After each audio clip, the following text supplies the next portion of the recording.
입니다. 이규봉이었습니다. 5시 뉴스를 마칩니다. KBS. 대한민국 중심 채널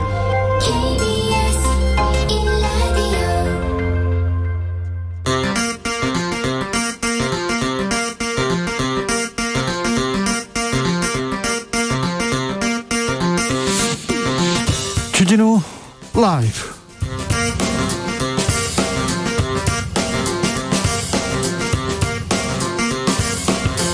(2021년 8월 19일) 목요일입니다. 안녕하십니까, 주진우입니다.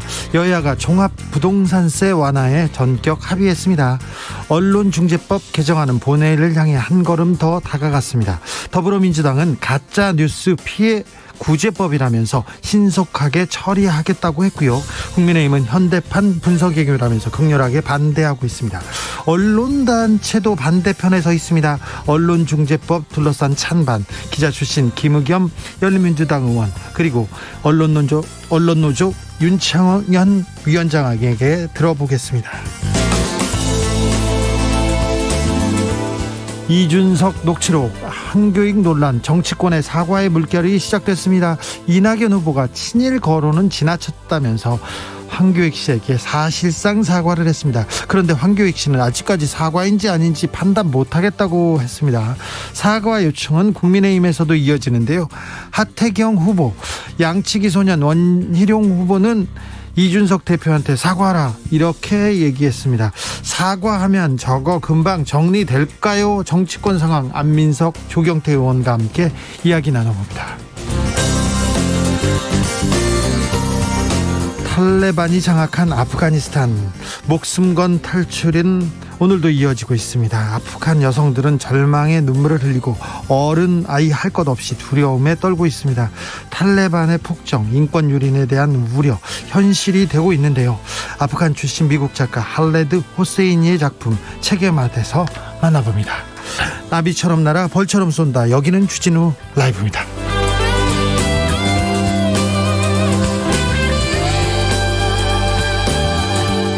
오늘도 자중자애, 겸손하고 진정성 있게 여러분과 함께 하겠습니다. 전 세계 코로나19 발생 8주 연속 증가하고 있습니다. 델타 변이의 높은 전파력 때문인데요. 알파 변이는 사라지고 델타 변이가 계속 나오고 있다는 그런 뉴스도 나옵니다. 백신 접종률이 높은 미국, 이스라엘, 일본에서도 확진자 크게 증가하고 있습니다. 미국은 10만 명대고요. 일본 2만 4천 명대, 이스라엘 8천 명대 계속 증가하고 있습니다. 미국에서는 코로나 하루 사망자가 다시 1,000명을 넘어서기도 했는데요. 국내 코로나 확진자도 다시 2,000명을 넘어섰습니다. 내일 거리두기 연장 여부가 결정되는데 아무튼 소상공인, 서민들한테 피해가 덜 갔으면 하는데 걱정이 큽니다. 백신 신청 다들 하셨죠? 오늘 백신 접종하신 분들 계신가요? 여러분의 이야기 들려주십시오. 듣겠습니다. 샵 9730, 짧은 문자 50원, 긴 문자는 100원입니다.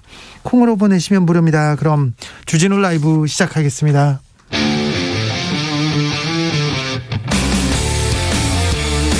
탐사보도 외길 인생 20년. 주 기자가 제일 싫어하는 것은?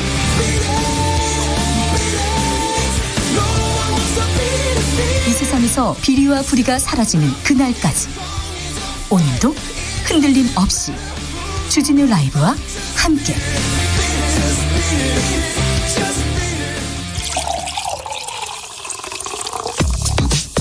진짜 중요한 뉴스만 쭉 뽑아냈습니다. 주 라이브가 뽑은 오늘의 뉴스 주스. 정상근 기자, 어서 오세요. 안녕하십니까. 코로나 상황 살펴볼까요? 네, 오늘 코로나19 신규 확진자 수가 2,152명이 나왔습니다. 이 8일 만에 다시 2,000명 선을 넘어섰고 또 역대 두 번째로 많은 수의 확진자이기도 합니다. 예. 역시 휴일 검사 건수 감소 영향이 끝나자 이 확진자 수가 수직 상승했습니다. 걱정할 점은 이것뿐만이 아닙니다. 네, 어제 집계된 사망자가 13명이나 됐는데요. 4차 대유행 이후 최다 기록이고요. 지난 1월 이후 가장 많은 수이기도 합니다. 빨리 4차 유행 우리는 잡아야 되는데 오늘을 끝으로 백신 예약 시부제가 끝납니다. 네, 잠시 후인 오후 6시까지 주민등록상 생일이 8일, 18일, 28일인 분들의 백신 접종 예약이 이어집니다. 이를 마지막으로 18세에서 49세 백신 접종자의 시부제 예약이 종료가 됩니다. 그렇다고 백신 예약이 모두 끝나는 건 아니고요. 예. 1972년생부터 1985년생까지 오늘 오후 8시부터 내일 오후 6시까지 예약할 수 있고요. 1986년생부터 2003년생까지는 내일 오후 8시부터 모레 오후 6시까지 추가 예약이 가능합니다. 네. 그리고 모레 오후 8시부터는 이 18세에서 49세의 전 연령의 백신 예약이 가능합니다. 그리고 자녀 백신도 계속 뜨고 있다고 합니다. 그러니까 열심히 하면 금방 백신 맞을 수 있습니다. 백신을 맞아야 됩니다. 코로나19가 장기화되면서 의료진들 건강 걱정됩니다. 지친 의료진들을 어떻게 좀 잘 케어를 해야 될 텐데요. 그런데 파업 이야기가 나오고 있습니다. 네, 코로나 사태가 1년 반 넘게 이어지는 동안 의료진들이 일손 부족을 여러 차례 호소해왔습니다만 정부가 또 인력을 충원하겠다고 답했습니다만 이 문제가 좀처럼 해결되지 않고 있습니다. 그때 파업하고 그래서 충원 못하고 그랬잖아요. 네, 결국 보건의료노조는 한계에 다다랐다면서 다음 달 총파업에 돌입하겠다라고 밝혔습니다. 실제로 이 방호복을 입은 의료진들의 근무 시간은 규정상 2시간을 넘기지 말아야 하는데 이 4시간 넘게 일할 때도 다반사라고 합니다. 이 더운 여름에 4시간 넘게요. 네, 아무래도 방호복을 입다 보니까 온몸이 땀에 절고 또 짧은 샤워 시간 외에는 휴식 시간이 없다라고 합니다. 이에 보건의료노조는 노동위원회에 쟁의조정 신청서를 제출했습니다. 이 노동위원회에서 정부와 대화를 할 텐데요. 뿐만 아니라 이 천막농성도 돌입할 예정이라고 밝혔습니다. 정부에서 빨리 대책 마련을 해야 될 것 같은데요. 네, 정부는 코로나19 진료 인력 기준을 마련 중이며 이 다양한 경로를 통해 인력 수급을 하고 있지만 어려움이 조금 있다는 것을 양해해달라라고 요청하고 있습니다. 하지만 보건의료노조는 이 정부와의 교섭이 결렬될 경우 이 파업 찬반 투표를 거쳐서 다음 달 2일 총파업에 돌입할 계획입니다. 네, 코로나에 의료진 파업까지 겹치면 안 될 텐데요. 의료진들의 처우 건강을 챙기는 대책 바로 나와야 합니다. 문재인 대통령이 자궁경부암 무료 예방접종 대상을 확대하겠다고 밝혔습니다. 네, 현재 자궁경부암 무료 예방접종 대상은 만 12세 이하 여성 청소년입니다. 이것을 문재인 대통령이 만 17세 이하로 지원 대상을 넓히겠다고 밝혔습니다. 오늘이 청와대 국민청원 도입 4주년인데요. 이 문재인 대통령이 자궁경부암 백신 접종 지원 확대를 요구하는 국민청원에 직접 답변을 했습니다. 문재인 대통령은 여성 청소년 모두 무료 예방접종을 혜택을 받을 수 있도록 하겠다라면서 18세에서 26세 여성에 대해서도 저소득층은 무료로 예방접종을 받을 수 있도록 하고 점차 무료 접종 대상을 넓혀가겠다라고 밝혔습니다. 이 자궁경부암은 백신 접종으로 예방이 가능한 유일한 암인데요. 하지만 최대 60만 원에 달하는 비용 때문에 예방접종을 하지 못하는 경우가 많아서 백신 접종 대상 확대 필요성이 꾸준히 제기된 바 있습니다. 다른 문제에 대해서도 답했어요? 네, 난임 치료에 대해서도 입장을 밝혔는데요. 난임 치료를 위한 비용 부담이 너무 크다라는 청원이 있었는데 여기에 문재인 대통령은 공감한다며 이 난임 치료비 지원을 보다 확대할 계획이라고 밝혔습니다. 이로부터 올해 4분기부터 이 추가로 2번의 시술을 더 지원받을 수 있도록 하겠다라고 했는데요. 이 난임 치료에도 몇백만 원의 비용이 소요가 되거든요. 이 문재인 정부 들어 이 난임 치료에 건강보험이 적용되었는데 현재까지 27만 명이 지원을 받은 것으로 전해졌습니다. 네. 이준석 녹취록에 대해서 이제 당사자들이 입을 닫고 있습니다. 그래서 좀 가라앉나 이렇게 생각도 됩니다. 황교익 씨 논란에 대해서도 이낙연 후보 측에서 사과를 했는데 아직 그래도 이 사과를 받았느니 이제 조용해진다느니 그런 얘기가 없어요? 네, 일단 이 황교익 내정자가 이낙연 후보 측의 친일 공세에 이 남은 시간 이낙연의 정치 생명을 끊겠다라고 나서자 이재명 지사 측에서도 부담스러워하는 모습이 나오고 있습니다. 네. 캠프 총괄 특보단장인 안민석 의원이 오늘 불교방송 라디오에 출연해서 이 황교익 리스크는 이재명 후보에게 굉장히 부담되고 예기치 않은 대형 악재로 보인다면서 이 황교익 후보자의 자진 사퇴를 요구하기도 했습니다. 네. 원래 이재명 지사 측은 30일 예정된 경기도의회 인사청문회까지 지켜보자는 입장이었던 것으로 전해졌는데요. 여권 경선 이슈가 이 황교익 내정자를 향하자 기류의 변화가 느껴지고 있습니다.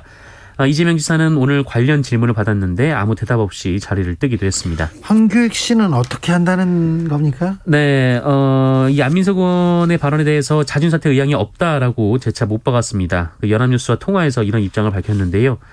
왜 이낙연 후보의 편을 들어서 시민의 권리나 인격은 무시하느냐라며 안민석 의원이 오버한 것이라거나 안민석 의원을 두고 이낙연 캠프 사람이냐라고 비난하기도 했습니다.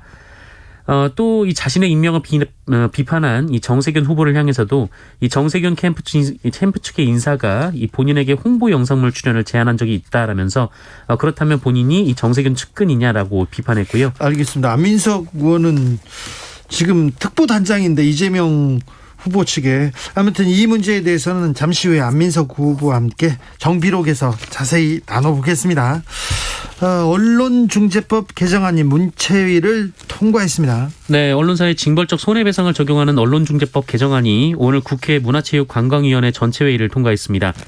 국민의힘은 반대했지만 이 더불어민주당과 열린민주당이 찬성하면서 이 총원 16명 중 9명의 찬성으로 해당 법안은 처리됐습니다. 주요 수정안, 그러니까 주요 뼈대는 뭡니까? 네, 몇 가지 바뀐 게 있습니다. 일단 고위공직자, 선출직 공무원, 대기업 및 그 주요 주주, 그 임원 등도 이 원래는 징벌적 손해배상을 그 요건을 좀 강화하되 청구할 수 있겠는데요. 이번에 바뀐 것은 이들은 언론사의 징벌적 손해배상을 청구할 수가 없게 됐습니다. 그리고 공공의 이익을 위한 언론 보도의 경우 역시 대상이 될 수 없고요.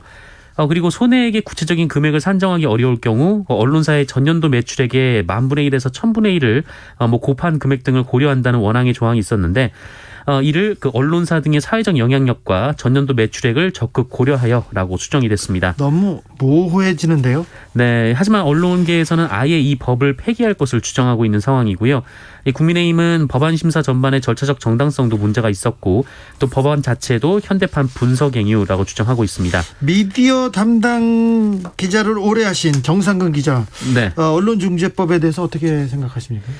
그동안 언론으로 인해서 명예훼손 등 이 피해를 입었다고 주장한 분들이 많았는데 이분들이 소송을 걸었을 때 대체로 승소율이 낮았습니다. 네. 언론의 좀 자유를 폭넓게 인정을 하기 때문인데요. 네.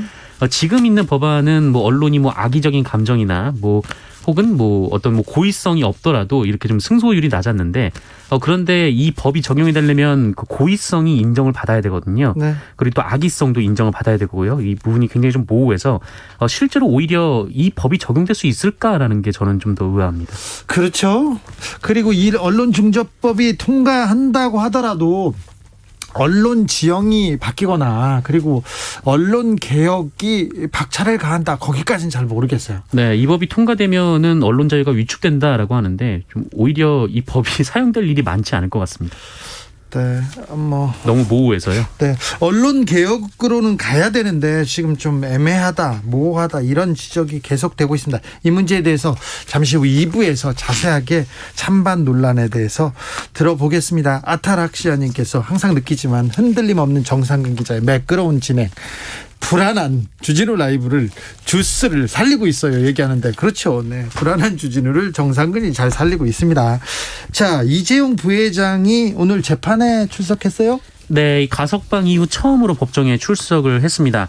오늘 서울중앙지법에서 자본시장법과 부당거래, 시세 조정 등의 혐의로 기소된 이재용 부회장에 대한 공판이 진행됐는데요.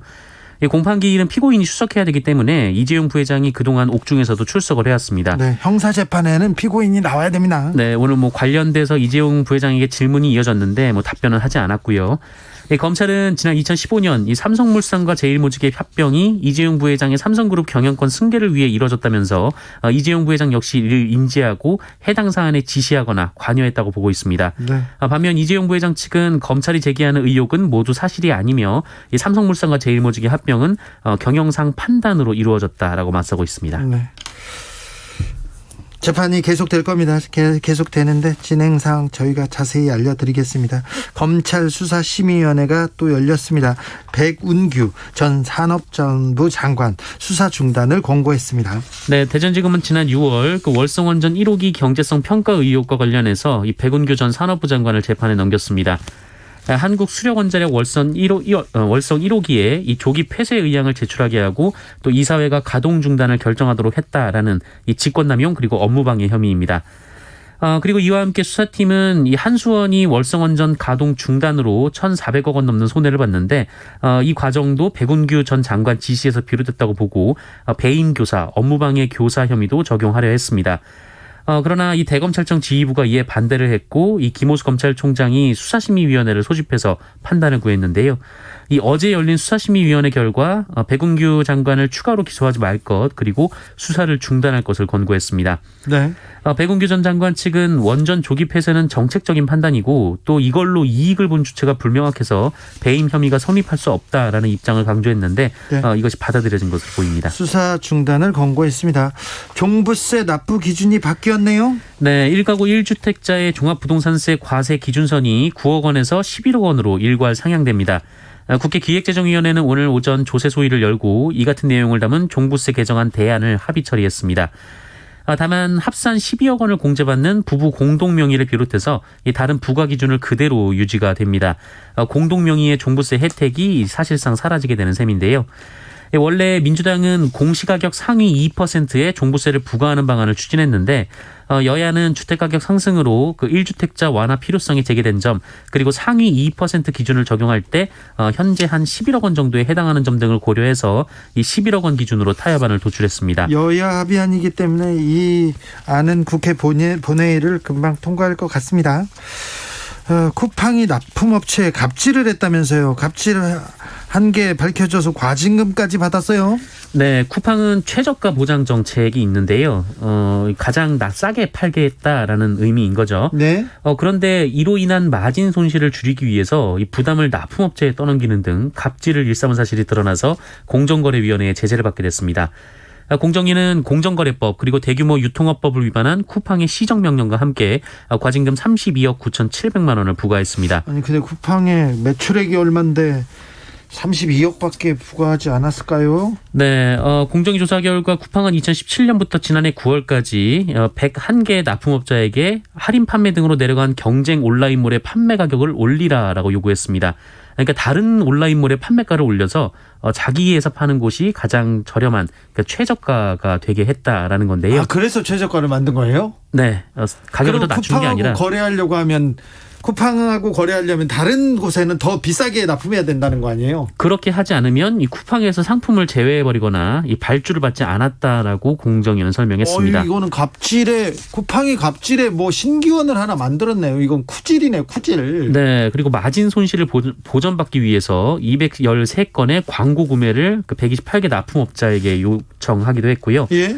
또 소비자들에게 쿠폰 등 할인 혜택을 주는 방식으로 이렇게 페어 행사를 하면서 참여하는 납품업자들에게 이 할인 비용을 전액 부담시키기도 했다고 합니다. 그런데 쿠팡이 이렇게 그 업체들한테 계속 이렇게 압박을 가하면서 소비자들한테는 혜택을 좀 줬습니까?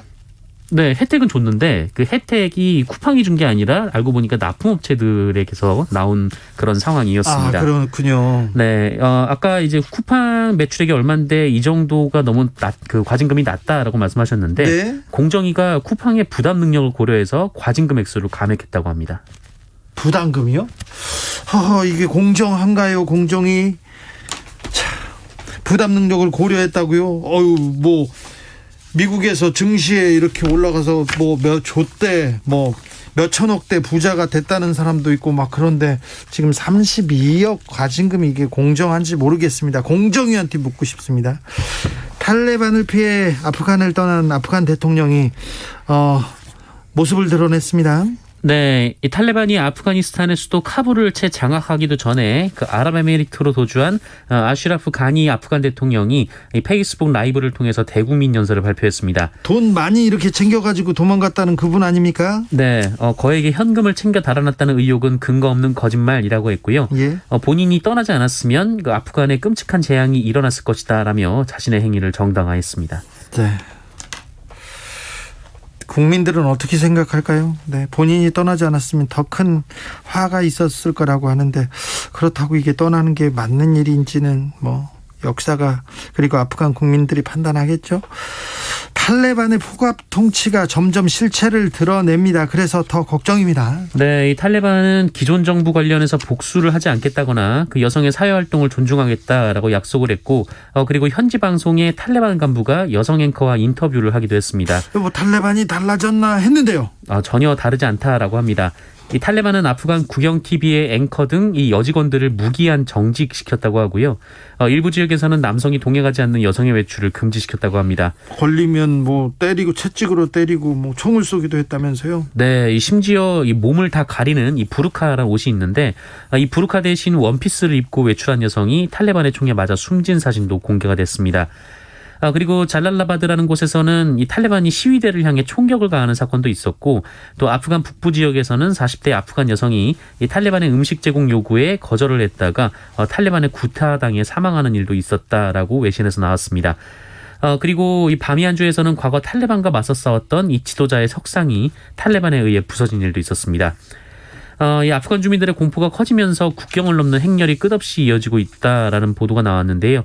파키스탄에 300만 명, 이란에 200만 명 정도의 아프간 난민이 있고 하루 3만 명 정도가 아프간에서 떠나고 있는 것으로 추정되고 있습니다. 아프간의 평화가 와야 될 텐데 아프간의 평화를 빕니다. 주스 정상근 기자와 함께했습니다. 감사합니다. 고맙습니다. 9544님께서 오늘 1차 백신 접종했습니다. 걱정이 많았는데 암시랑도 안 씁니다. 이렇게 얘기하는데 다행이네요. 백신 접종하고 나면 또 편안함 그리고 백신이 나를 이렇게 건강하게 해줄 거야, 안전하게 해줄 거야 하는 그런 또 안도감이 올 거예요. 4567님께서 며칠 전에 손흥민 선수가 골 넣으면서 환호하던 영국 관중들 대부분 마스크 안 써 놀랐습니다. 방역수칙 잘 지키는 우리나라 화이팅 얘기하는데 영국에서도 지금 확진자가 계속해서 수천 명대 5천 명 넘어서 계속 나오고 있지요. 네, 교통정보센터 다녀오겠습니다. 이승미 씨. 네, 이 시각 교통 상황입니다. 오후 내내 고속도로에 차가 많은데요. 퇴근 시간 앞두고 정체 더 늘었습니다. 논산 천안고속도로 천안 방향으로는 남풍생 나들목 부근 1차로에서 화물차 관련 사고도 났습니다. 뒤로 차량 터널부터 여파를 받고 있습니다. 남풍세까지 5km 구간 정체입니다. 논산 방향으로도 같은 구간 남풍세에서 차량 터널 쪽으로 밀리고 있는데요. 여기는 작업 여파입니다. 서양고속도로 서울 방향으로는 송악에서 서해대교, 서평택 분기점에서 화성 휴게소 쪽으로 정체고요. 이후 비봉에서 용담터널까지나 일직분기점에서 금천 쪽으로 막힙니다. 평택 시흥고속도로는 시흥 방향으로 조암 부근에서 송산 휴게소 쪽으로 14km 구간 정체되고 있고요. 이어지는 영동고속도로 인천 방향으로 먼저 양지 부근에서 막힙니다. 이후 동수원에서 부곡까지 밀리고 있고요. 군자 분기점에서 서창 쪽으로도 정체되고 있습니다. KBS 교통정보센터였습니다.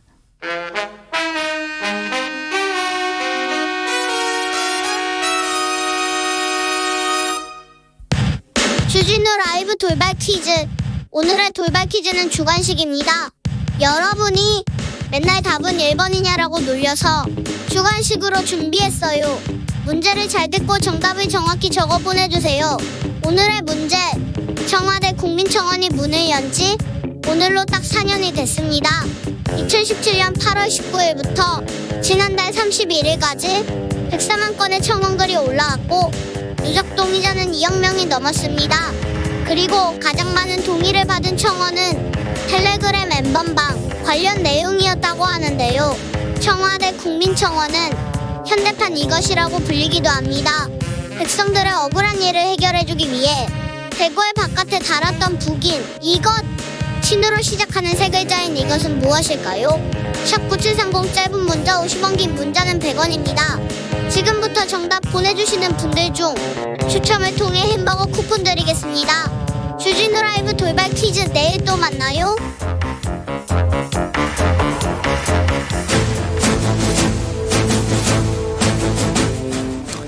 때는 2021년 여야의 오선 의원 둘이 훗날 태평성대를 위해 큰 뜻을 도모하였느니라.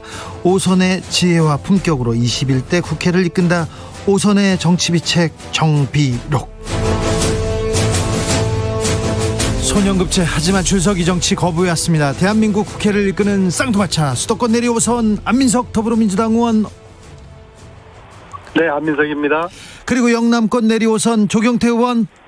네, 안녕하세요. 저 조경태입니다. 네, 안민석 의원님. 네.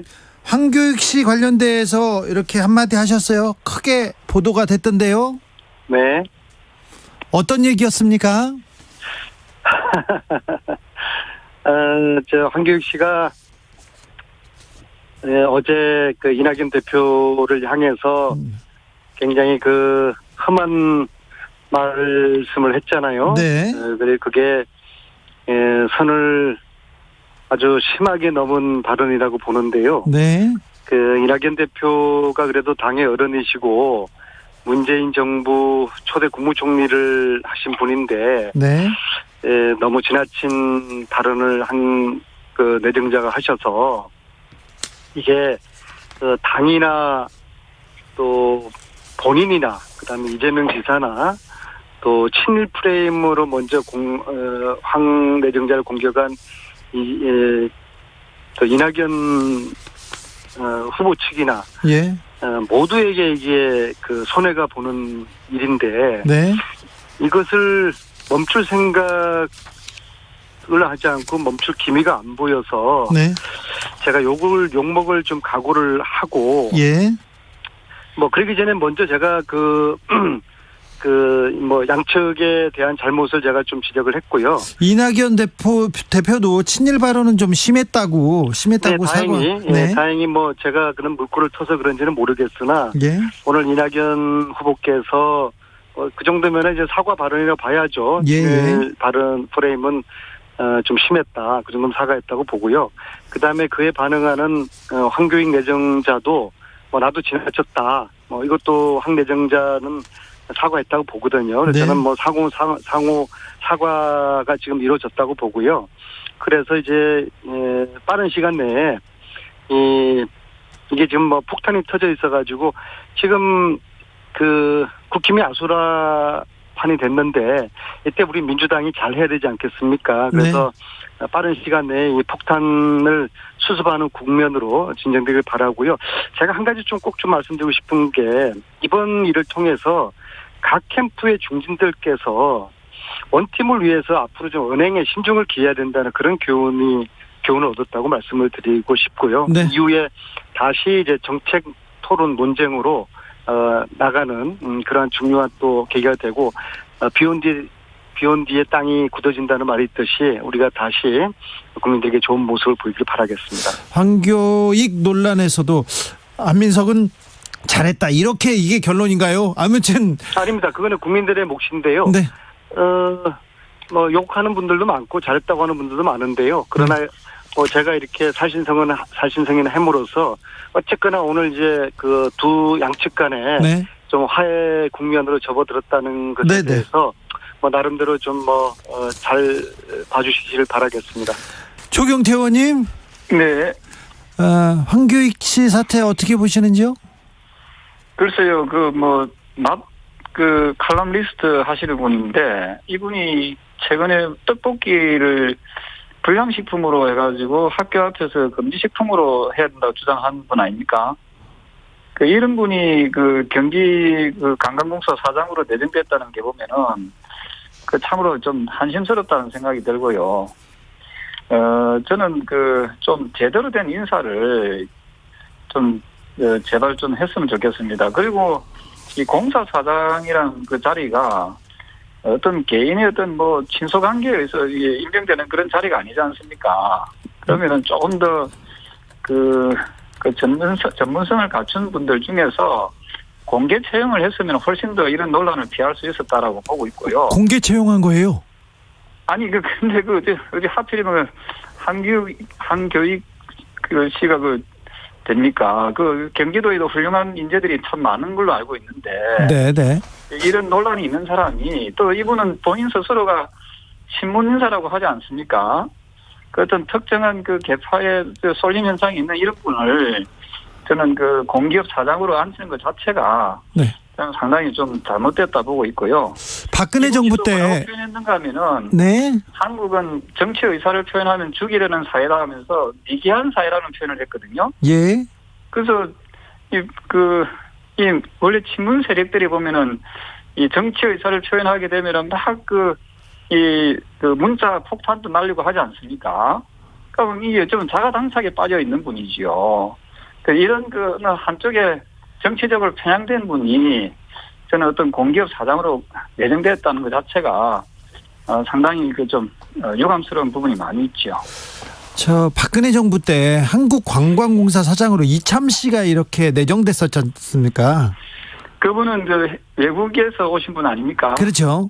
그런 거는 상당히 좀 상징성이 있죠. 왜냐하면 한국관광공사라는 것은 말 그대로 외국인 관광객들을 많이 수용하는 그런 어떤 그 공기업이고요. 그래서 외국인들의 어떤 그 친숙함을 줄 수 있다는 거는 그건 상당히 좀 의미 있는 거고, 이건 경기관광공사의 사장의 이런 어떤 뭐 특정한 그 정치적인 그런 그 뭐 편향돼 있는 부분, 또 이분이 보면은 그 우리나라 음식들을 갖다가 일본 영향을 받은 음식이고 뭐 여러 가지 그 우리나라 음식을 좀 폄훼하고 폄하하는 그런 발언들도 많이 쏟아냈거든요. 그래서 급기야 그 일부 캠프에서는 너무 그 친일적 발언이 아니냐 이런 논란도 많이 있었는데요. 어쨌든 우리나라 전통 음식에 대해서 좀 더 관심을 가지고 좀 애정을 가지는 그런 모습이 필요하다라는 생각을 하고, 어쨌든 이분은 사실 경기관광공사 사장으로서는 맞지 않다 이렇게 보고 있습니다. 네, 423님 말씀 잘 들었는데요. 제가 우리 안 의원님, 제가 이야기하는 것에 대해서 너무 토달려 하지 마시고요. 제가 안 의원님 말씀하신 걸 제가 토를 안 달잖아요. 이것은 저는 그래도 토론이니까 말씀에 대해서 제가 답변한다는 우리가 논쟁을 할 필요가 없어요. 제 의견을 이야기한 겁니다. 자, 안민석 의원님의 의견도 좀 듣겠습니다. 네네, 말씀 잘 들었고요. 근데 뭐 이 프로가 상호 토론하는 프로니까 생각을 달리하거나 또 정확하지 않은 말씀에 대해 가지고는 지적을 하자는 그런 취지의 프로그램으로 알고 있기 때문에요. 지금 말씀하신 그 중에서 황 내정자의 전문성에 관련된 부분은 저는 동의하지 않는 게요. 제가 직전에 문화체육관광위원장이었습니다. 그래서 관광에 대해서 비교적 많은 전문가들 쭉 만나왔고요. 관광이라는 것이 볼거리와 먹거리지 않습니까? 그래서 이 먹거리 관련된 전문가로서 황 내정자에 대한 전문성을 운운하는 것은 저는 동의하지 않는데요. 과거에 김문수나 남경필 지사 시절에 경기관광공사 사장들은 정치인이나 언론인 또 심지어 공무원들도 몇 분 했었어요. 거기에 비하면 상대적으로 황 내정자의 전문성은 훨씬 낫다고 보고요. 단지 저는 전문성을 지적한 것이 아니라 황 내정자가 좀 절제되지 못한, 그래서 아주 폭발력이 강한 그런 거친 발언을 쏟아내므로써 이게 당의 경선판에 아주 악재로 작용하는 이런 국면이 만들어져서, 그래서 제가 황 내정자에게 스스로 용단을 촉구하는 그런 제가 말씀을 감히 제가 드린 겁니다. 알겠습니다. 4231님께서는 서병수 전 부산시장도 인정한 인물입니다, 이렇게 얘기했고요. 4399님께서는 이낙연 후보가 사과해야 했다지만 도지사의 인사권 행사를 네거티브로 몰고 간 것은 대권 후보답지 못한 처사입니다, 이렇게 지적했습니다. 김경숙님은 비온 뒤에 땅이 그냥 굳어지진 않습니다. 햇빛도 필요하고 바람도 필요하고 시간도 많이 지나야 합니다, 이렇게 얘기하는데, 이준석 원희룡 두 분 간의 이 논란은 이제 잠잠해지는 겁니까? 조경태 의원님? 저는 이 두 분의 논쟁은 상호간에 별로 이득이 없는 그런 소모적인 갈등이라고 보고 있고요. 예. 어쨌든 여당의 1등, 2등 하시는 분들이 지금 상호간의 네거티브로 해가지고 얼마나 많은 국민들이 눈살을 찌푸리게 하고 있습니까? 저는 이것을 반면교사로 삼아서 우리 야당은 좀 더 참신하고 좀 다른 모습을 보여줘야 된다고 보고 있고요. 네. 그래서 지금 원 지사나 이 대표나 이 두 분은 이쯤에서 부드럽게 정리했으면 하는 바람입니다. 여당에서는 대권 주자 1, 2위 후보 간에 이렇게 공방이 좀 거센데, 야당에서는 대표와 후보 간에 이렇게 공방이 이어집니다. 이준석 때 계속 윤석열 부딪히더니 이번엔 원희룡입니다. 그렇습니다. 이게 국민들 또 특히 우리 당에 어떤 지지하거나 또 정권 교체를 희망하는 유권자의 입장, 국민의 입장에서는 상당히 바람직하지 못하다라고 보고 있거든요. 네. 특히 이준석 대표에 대해서 여러 가지 경고음들이 여기저기서 많이 나오고 있는 것 같습니다. 네. 이런 부분을 저는 이준석 대표는 현명한 판단을 잘 할 거라 보고 있고요. 지금부터라도 조금 더 대선 후보들의 어떤 갈등을 대표가 조정하는 역할을 해야지 그 갈등의 중심에 서는 것은 좀 바람직하지 않다라고 생각을 합니다. 앞으로 조금 더 분발해 주실 것을 기대하고 있습니다. 안민석 의원님 어떻게 보고 계신지요? 김종인 전 위원장님께서 사퇴하시고 나가실 때 이준석 대표 체제 하에서 국민의힘은 아사리 판이 될 것이다라는 말씀하셨는데 그 예언이 적중하고 있고요. 지금 아사리 판을 보고 있는 것인데요. 자 보세요. 자 대표하고 대선 후보 원희룡하고 사적 대화를 나누었습니다. 이 대화 자체가 국민들에게 공개된다는 것이 이게 도저히 이해할 수가 없는 것이고요. 특히 이 이준석 당대표, 제1야당의 당대표지 않습니까? 예. 이 녹취록을 공개를 하게 된 게 부모님이 속상해하셔서 네. 부모님 때문에 내가 이걸 공개하게 됐다라고 하는 정말 이거 철부지 같은 이야기를 제1야당 대표 입에서 한다는 것이 제 귀를 의심을 했고요. 그래서 실제로 공개를 하긴 했는데 부분적으로 공개하고 또 원희룡 지사가 전체 공개하라라고 시간까지 못 받고 정말 이게 아수라판이고요. 원희룡 후보 같은 경우에 왜 이럴까? 왜 이렇게 그분이 참 머리도 명석하시고 지사까지 하신 분인데 이걸 왜 이렇게 무모한 일을 하실까? 제 생각에는 그분이 지사까지 사퇴하면서 모든 거 던지고 대선 출마하지 않았습니까? 네. 그런데 지지율이 낮게 나와요. 자칫하면은 윤석열, 홍준표, 유승민, 최재형 4강 진입도 지금 어렵게 생겼거든요. 그러니까 대표 이준석을 때리면서 흔들어서 이제 언론의 주목을 받을 수가 있겠죠. 이제 어제 오늘 사이에 언론 주목 받는 데는 성공했죠. 그러면서 지지층을 확보하려는 일종의 노이즈 마케팅을 벌이고 있다고 저는 생각을 합니다. 그러나 결국에는 원희룡, 이준석 둘 다에게 피해가 가는 이 진흙탕 싸움을 벌이고 있다.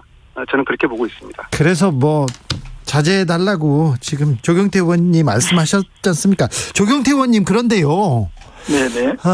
대표가 좀 흔들리고 네. 야당에서 조금 구심점을 잃었다 이렇게 얘기하자마자 지금 김종인 전 비대위원장이 좀 광주도 가시고 윤석열 후보도 만나고 그다음에 계속해서 좀 띄우는 목소리 김재원 최고위원은 또 이분 모셔야 된다 이런 얘기도 합니다. 어제 주진우 라이브에 와서는 선대위원장으로 모셔야 되는 거 아닌가 김종인 비대위원장을 모셔야 되는 거 아닌가 이런 얘기도 하던데 어떻게 보세요?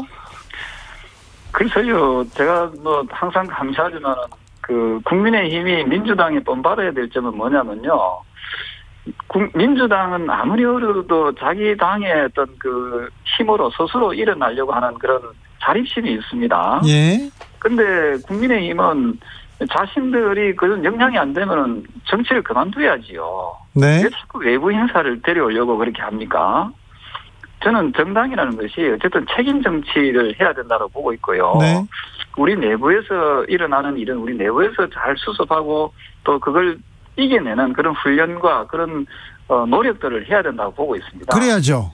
네, 근데 김종인 전 비대위원장은 이미 떠난 분 아닙니까? 네. 이런 분들을 자꾸 다시 되새긴다는 것 자체가 참으로 부끄럽다는 생각을 하고요. 그래서 국민의힘은 민주당이 지금 그래도 스스로 일어서서 정권을 재창출하려고 하는 그런 노력과 모습들을 이런 부분은 저는 본받아야 된다 이런 생각을 하고 있습니다. 그래요? 국민의힘은 제발 이 마마보이식의 그런 어떤 남이 해주기를 바라고 자기 스스로 일어서지 못하는 그런 유약한 모습은 이제는 그만둬야 된다. 스스로들이 좀 해낼 수 있는 그런 모습들을 제발 갖추고 그런 자신이 없으면은 정치를 제발 정치를 좀 그만뒀으면 좋겠습니다. 안민석 의원님 어떻게 보십니까? 네, 조경태 의원님의 국힘의 자기 고백을 잘 들었습니다. 네. 저도 역시 김종인 전 위원장님께서 우리 사회의 원로이시고 또 정치계의 아주 대선배이시고 원로이신데 이분이 전면에 나서서 어떤 역할을 모색하려고 하는 것 자체는 정치 발전에 도움이 되지 않는다. 특히 남의 당 일이지만은 야당 대표를 흔드는 그런 모양새로 오해받는 지금 이준석과 윤석열 두 분 간의 실랑이가 벌이고 있는 와중에 윤석열을 만난단 말입니다. 네. 그것은 제가 볼 때는 이준석 흔드는 결과를 초래했다고 보고요. 윤석열과 이준석의 이 불신의 가장 큰 원인은 전 쉽게 해결되지 않을 거라고 봅니다. 왜냐하면은 윤석열 후보가 볼 때는 이준석 대표가 자기가 대선 후보 되는 것을, 그러니까 윤석열 후보가 대선 후보로 되는 것을 속으로 반대한다는 그런 의심을 좀 하고 있거든요. 그렇게 보이는데. 네. 그래서 이준석 대표가 여러 가지 방법으로 판을 흔들려고 한다는 그런 의심을 한단 말이에요. 그것이 바로 이제 토론회입니다. 그래서 원희룡 지사하고 이준석 대표하고 대화해서 한 2번 정도 토론회 하면은 저거 날라간다, 저거 정리된다. 예. 그것이 윤석열 후보가 볼 때는 정말 나를 날리려고 하는구나, 나를 반대하구나, 그런 또 의심을 살 수밖에 없는 그런 계기를 좀 마련해주고 있다고 보고요. 예. 특히 이준석 후보의 스타일이, 이분이 팀워크보다는 개인기에 의존하는 그러한 정치를 지금 하고 있거든요. 예. 그래서 주의가 어떻게 되는 걸 떠나서 본인이 주도권을 가져야만이 직승이 풀리는 그러한 본성을 가지고 있다고 봐요. 그래서 이것을 윤석열 후보, 그래도 이제 야권 1인데 또 때로는 전체 여야 후보 중에서 1위 할 때도 있고요. 그런 이제 윤석열이가 볼 때는, 또 특히 윤석열 후보는 검사 생활을 오랫동안 하면서 상명하복의 그런 문화에 젖어 있지 않습니까? 근데 이제 젊은 이준석 대표가 대표라고 해서 자기를 이렇게 비토하고 또 유승민이나 다른 후보를 대선 후보로 만든다는 그런 의심을 하니까 윤석열 후보가 도저히 이 꼴을 두고 볼 수가 없는 것이죠. 그러나 이준석 당대표의 얼굴마담으로서 역할은 지속적으로 국민의힘 후보들이나 국민의힘에서 필요하기 때문에 이 불안한 동거는 저는 지속될 수밖에 없을 거라고 보고요. 아마도 김재원 최고가 말씀하시는 김종인 선대위원장 영입 네. 그런 정도는, 그건 결국에는 이준석 대표를 거의 식물 대표로 만드는 거거든요. 거기까지는 갈까? 그건 좀 두고 봐야 될 것 같습니다. 4231님께서 당대표가 무슨 샴페인도 아니고 흔들면 터지라고 있는 자리는 아니지 않습니까? 얘기했는데, 아무튼 김종인 전 비대위원장이 등판하면 또 다른 내분이 생길 텐데요. 6169님께서 이준석 대표와 윤석열 후보는 며칠 전 홍준표 말씀이 정답입니다. 홍준표 후보께서 분열은 곧 패망이다, 당 내분 유치하고 안타깝다, 이 얘기를 지금 지적하신 것 같습니다. 근데 안민석 의원님, 네. 왜 홍준표 의원 넥타이 색을 트집 잡으셨어요? 넥타이 색깔 자체를 비판한 게 아니라요. 예. 레드에서 블루로 이미지를 파란색으로 바꾼 것은 네. 잘 하신 거다. 네. 그러나 생각도 좀 신선하게 바꾸시라는 그런 취지에서 제가 지적을 드리는 것이고요. 사실 홍준표 대표는 정치 권력이 굉장히 견고하고 단단한 분입니다. 네. 토론 경험도 많으시고요. 네. 또 토론이 능한 그런 정치인인데요. 그러나 반면에 윤석열이나 최재형 이런 후보, 준비 안 된 후보들에 비하면은 거의 클래스가 틀리다고 저는 보고 있기 때문에 네. 이 경쟁력이 저는 가장 강한 분이라고 보고 있습니다. 그러나 단지 예. 기존에 이분의 경쟁력이 이제 모래시계 검사 이미지였는데요. 그렇지 않습니까? 그런데 그게 이제 조선시대 이야기가 돼버렸어요. 예. 지금은 홍준표 하면은 고집센 옆집 꼰대 할아버지, 그런 정도 이미지가 됐기 때문에 이러한 올드한 이미지, 9세대 꼰대 이미지를 극복하는 것이 홍준표 후보의 가장 큰 숙제라고 감히 조경태 선대위원장님께 말씀드리고 싶고요. 또 한 가지는 이번에 홍준표 후보가 2번째 도전하는 거 아니겠습니까? 네. 그렇다 그러면 더 많은 준비를 하셨기 때문에 홍 대표는 어느 후보들보다도 홍 후보님께서는 대한민국 비전을 위한 더 큰 그림을 보여줘야 되고요. 편협하게 상대방을 공격하는 것에 그치는 것이 아니라 보수가 만들어갈 대한민국 보수의 청사진을 구체적으로 제시하는 것이 홍준표 후보의 경쟁력을 높이는 길이라고 감히 좀 조언을 드리겠습니다. 조경태 의원님 이 말은 좀 새겨 들어야 될 것 같습니다. 네, 저희들 잘 앞으로 계속 그 부분에 대해서 계속 준비를 잘 하고 있고요. 네. 그리고 넥타이 색을 가지고 이야기하는데 우리 국민의힘의 색이 3색입니다. 빨강, 파랑, 흰색이거든요. 네. 그 중에 이제 파란색을 낸 거는 또 이 산뜻한 이미지를 또 보여주기 위해서 한 거고, 원래 국민의힘의 색깔이 원래 파란색이었지 않습니까? 파란색이었다, 빨간색이었다, 네, 분홍색이었다가 이제 삼색으로, 네. 삼색으로 바뀐 거죠. 예.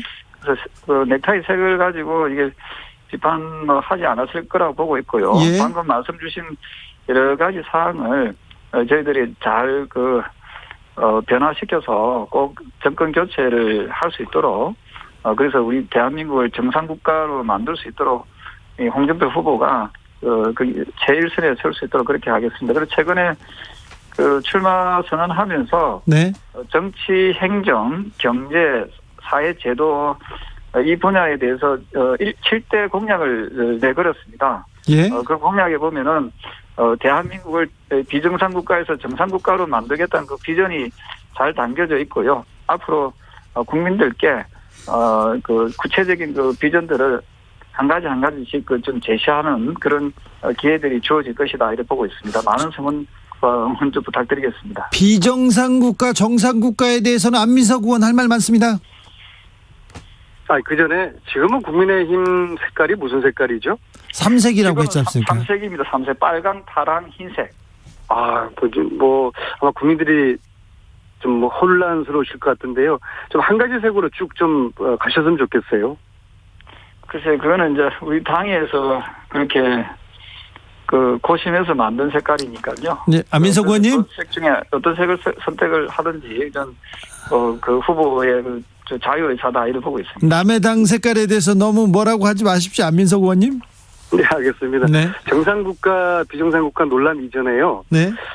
지금 제가 좀 말씀드리고 싶은 것은 여야를 떠나서 지금 국민들이 듣고 싶어하는 이야기들을 여야 후보들이 좀 대안과 정책과 비전을 내주셨으면 좋겠습니다. 특히 네. 포스트 코로나 시대에 어떠한 후보들이 앞으로 대한민국의 정책과 비전을 잘 제시하고 계신지, 또 특히 부동산 네. 문제는 여야 어떤 지지자들을 초월해가지고 국민들이 지금 힘들어하고 고통받는 부분이지 않습니까? 이 예. 부분에 대한 대안과 비전, 그리고 특히 청년들의 삶이 너무 팍팍해져 있지 않습니까? 네. 희망이 끊기고 좌절된 우리 청년들의 삶에 희망을 줄 수 있는 정책과 대안, 이런 것들을 진보 보수 초월해가지고 여야 후보님들이 정책과 비전 그리고 희망을 제시를 하고 그것으로 선택받고 국민들이 판단할 수 있도록 정책 위주의 그러한 경선판, 대선판이 되기를 바라겠습니다. 그렇죠. 경제. 예, 제가 거기에 대해 답을 좀 해드려도 되겠습니까? 예. 네. 예, 방금 좋은 지적을 하시는데요. 그래서 우리 홍준표 후보는 과도한 지금 과세로 인해서 고통받고 있는 여러 가지 부분을 좀 해소시키기 위해서 종부세를 일가구에 대해서 한 집만 가지고 있는 경우에 대해서는 종부세를 가감하게 폐지하겠다는 그런 정책을 내놓았고요. 그리고 문재인 정부가 실패한 이 부동산 정책을 정상화시키겠다는 그 의지가 강하게 가지고 계십니다. 그리고 지금 청년 말씀 주셨는데요. 공정한 사회 제도를 만들기 위해서 사법시험 제도를 부활시키고 또한 나아가서 지금 대학 입시가 곧 이어지는데요. 네. 대학 입시 제도를 정상화시키기 위해서 정시를 대폭 확대시켜 나가겠다. 알겠습니다. 하는 그런 이제 말씀을 조경태 의원님. 공약을 내걸었습니다. 네. 깨알 홍보가 너무 길었습니다. 네. 안민석 의원님. 네, 지금 말씀하신 홍준표 캠프, 홍준표 후보님의 정책에 대해서도 저희들이 꼼꼼히 검토를 한번 해보겠고요. 예. 또 저희 이재명 캠프 이재명 후보가 내거는 기본 시리즈 정책 있지 않습니까? 기본소득, 기본주택, 기본금융 이러한 정책이 어느 정권, 어느 대통령도 해결하지 못한 양극화 문제에 대한 특단의 지금 대책이거든요. 그래서 사실은 무능한 정치인의 특징이 있어요. 대안 없이 반대를 합니다. 무조건 안 된다고. 그리고 예산 타력을 합니다. 그래서 이제 이러지 마시고 홍준표 캠프나 홍준표 후보께서는 이재명 후보가 이야기하는 기본 정책 시리즈에 대해서 꼼꼼히 들여다보고 알겠으니까요. 치열한 토론과 논쟁을 함께 좀 하고 저희들도 여기까지 할까요? 후보의 정책을 잘 챙겨보겠습니다. 알겠습니다. 여기까지 하겠습니다. 정비로 네, 안민석, 조경태, 안민석 두 의원님 감사합니다. 네 감사합니다. 고맙습니다. 3349님께서 우리나라 땅도 좁은데 자꾸 속 좁은 대통령만 나올 것 같아 벌써 몸이 오그라듭니다. 이렇게 얘기합니다. 그러게 하겠어요. 다 나라 걱정, 국민 걱정 하겠죠. 비스티 보이스의 You gotta fight for your right 들으면서 저는 잠시 쉬었다가 6시에 2부 이어가겠습니다.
KBS 라디오 연중기획 희망충전 대한민국 443번째 이야기.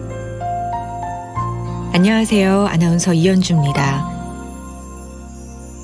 12살 근수와 1살 터울의 동생은 더 이상 부모님의 얼굴이 기억나지 않습니다. 부모님이 집을 나가고 할머니와 함께 산 지 벌써 6년. 근수와 동생의 유일한 버팀목은 할머니뿐입니다. 만성적인 고혈압과 심장질환에 퇴행성 관절염으로 무릎까지 아픈 할머니. 손자들이 커갈수록 필요한 건 점점 늘어가는데 그만큼 해줄 수 있는 게 없으니 미안한 마음이 앞섭니다. 그런 할머니 마음을 누구보다 잘 알고 있는 근수는 할머니의 아픈 다리를 주무르면서 재롱을 부립니다.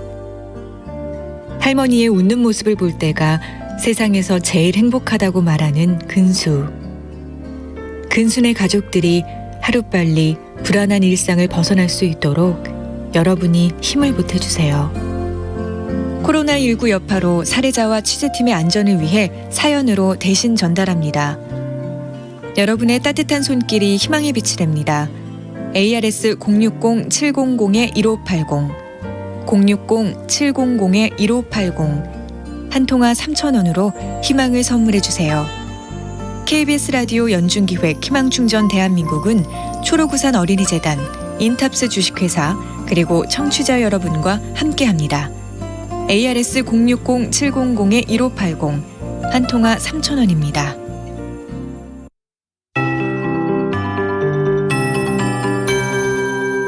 KBS 58분 날씨. 오늘도 밤까지 전국 곳곳에 강한 소나기가 쏟아지겠습니다. 지금 경남 산청과 전남 구례에는 호우주의보가 발효 중이고요. 지리산 부근을 중심으로 1시간에 20에서 40mm 이상의 매우 강한 소나기가 천둥, 번개를 동반해 쏟아지고 있습니다. 강수량이 매우 빠르게 늘어나고 있는 만큼 안전사고가 발생하지 않도록 각별히 주의를 하셔야겠습니다. 밤까지 전국 곳곳에 5에서 최고 70mm의 소나기가 내리겠고 나타났고 전라도 지역에는 우박이 떨어지는 곳도 있을 것으로 예상됩니다. 한편 동해안과 울릉도 독도에는 동풍의 영향으로 비가 오고 있는데요. 저녁까지 울릉도 독도에 최고 60mm, 동해안에는 10에서 40mm 정도의 비가 더 오겠습니다. 금요일인 내일도 새벽부터 소나기 소식이 있습니다. 일부 수도권과 충청 북부에는 내일 아침 출근 시간대에 소나기가 오는 곳이 있겠고요. 또 낮부터 저녁 사이에는 전국 대부분 지방에 소나기가 내리겠습니다.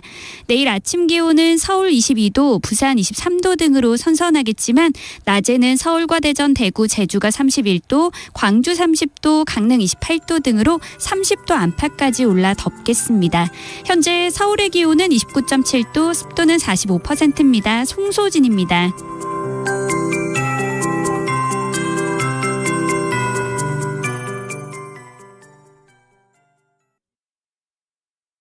정성을 다하는 국민의 방송 KBS가 6시를 알려드립니다.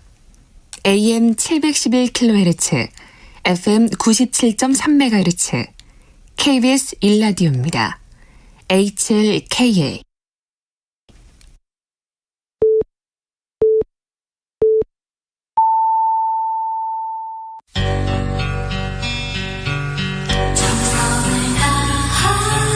정성을 다하는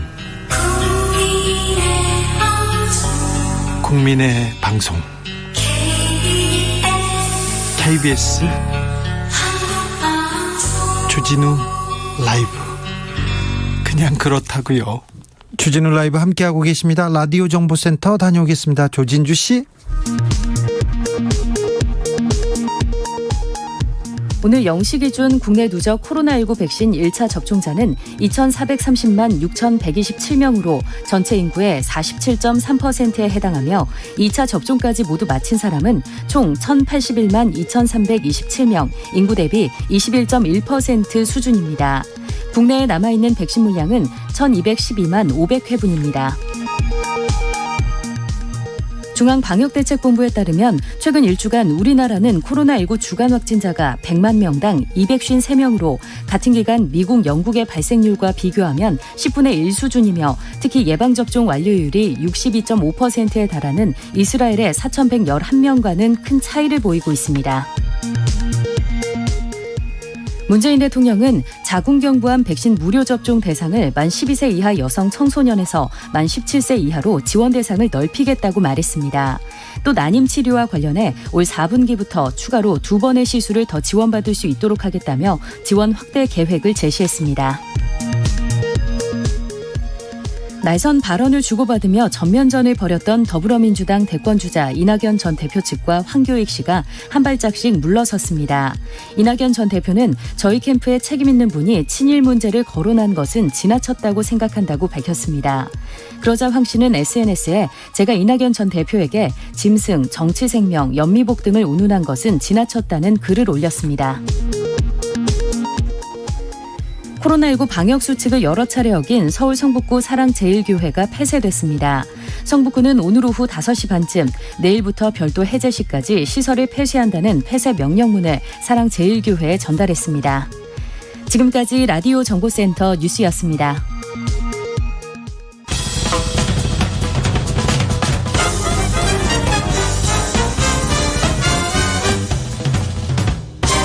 훅 인터뷰. 모두를 위한, 모두를 향한, 모두의 궁금증 훅 인터뷰. 언론중재법 개정안이 국회 문체위를 통과했습니다. 일부러 허위 보도를 하거나 조작 보도를 한 언론사에 최대 5배 손해배상하도록 하는 내용이 담겨 있는데요.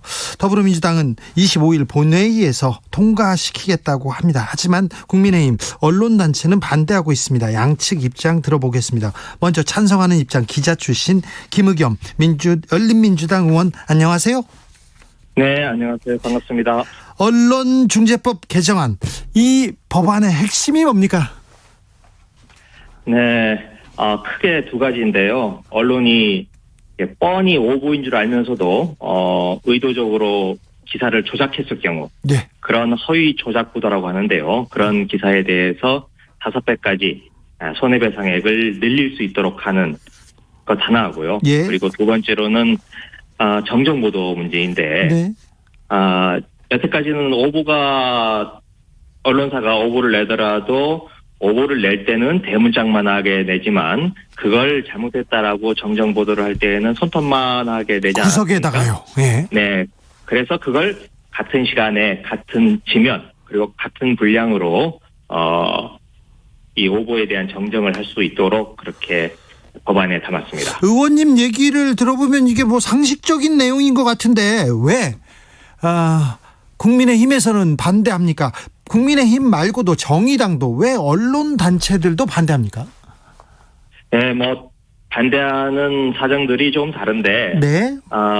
국민의힘 같은 경우에는 이걸 더불어민주당 또 열린민주당이 대선을 의식해서 네. 대선 때 뭐 언론을 길들이게 하려고 한다 그런 주장을 하고 있습니다. 그런데 그게 좀 어불성설인 게 이 법을 공포를 해도 이 발효가 되는 데까지는 6개월이 걸립니다. 네. 그래서 3월 9일 대선 이후에나 이 법안이 발효가 되기 때문에 대선하고는 전혀 관계가 없네요. 네, 그렇습니다. 네, 그렇고요. 정의당과 언론단체는요? 언론단체들은 아무래도 그동안에 해왔던 어떤 관행이나 문화화에 비춰보면 좀 불편해지는 게 사실이죠.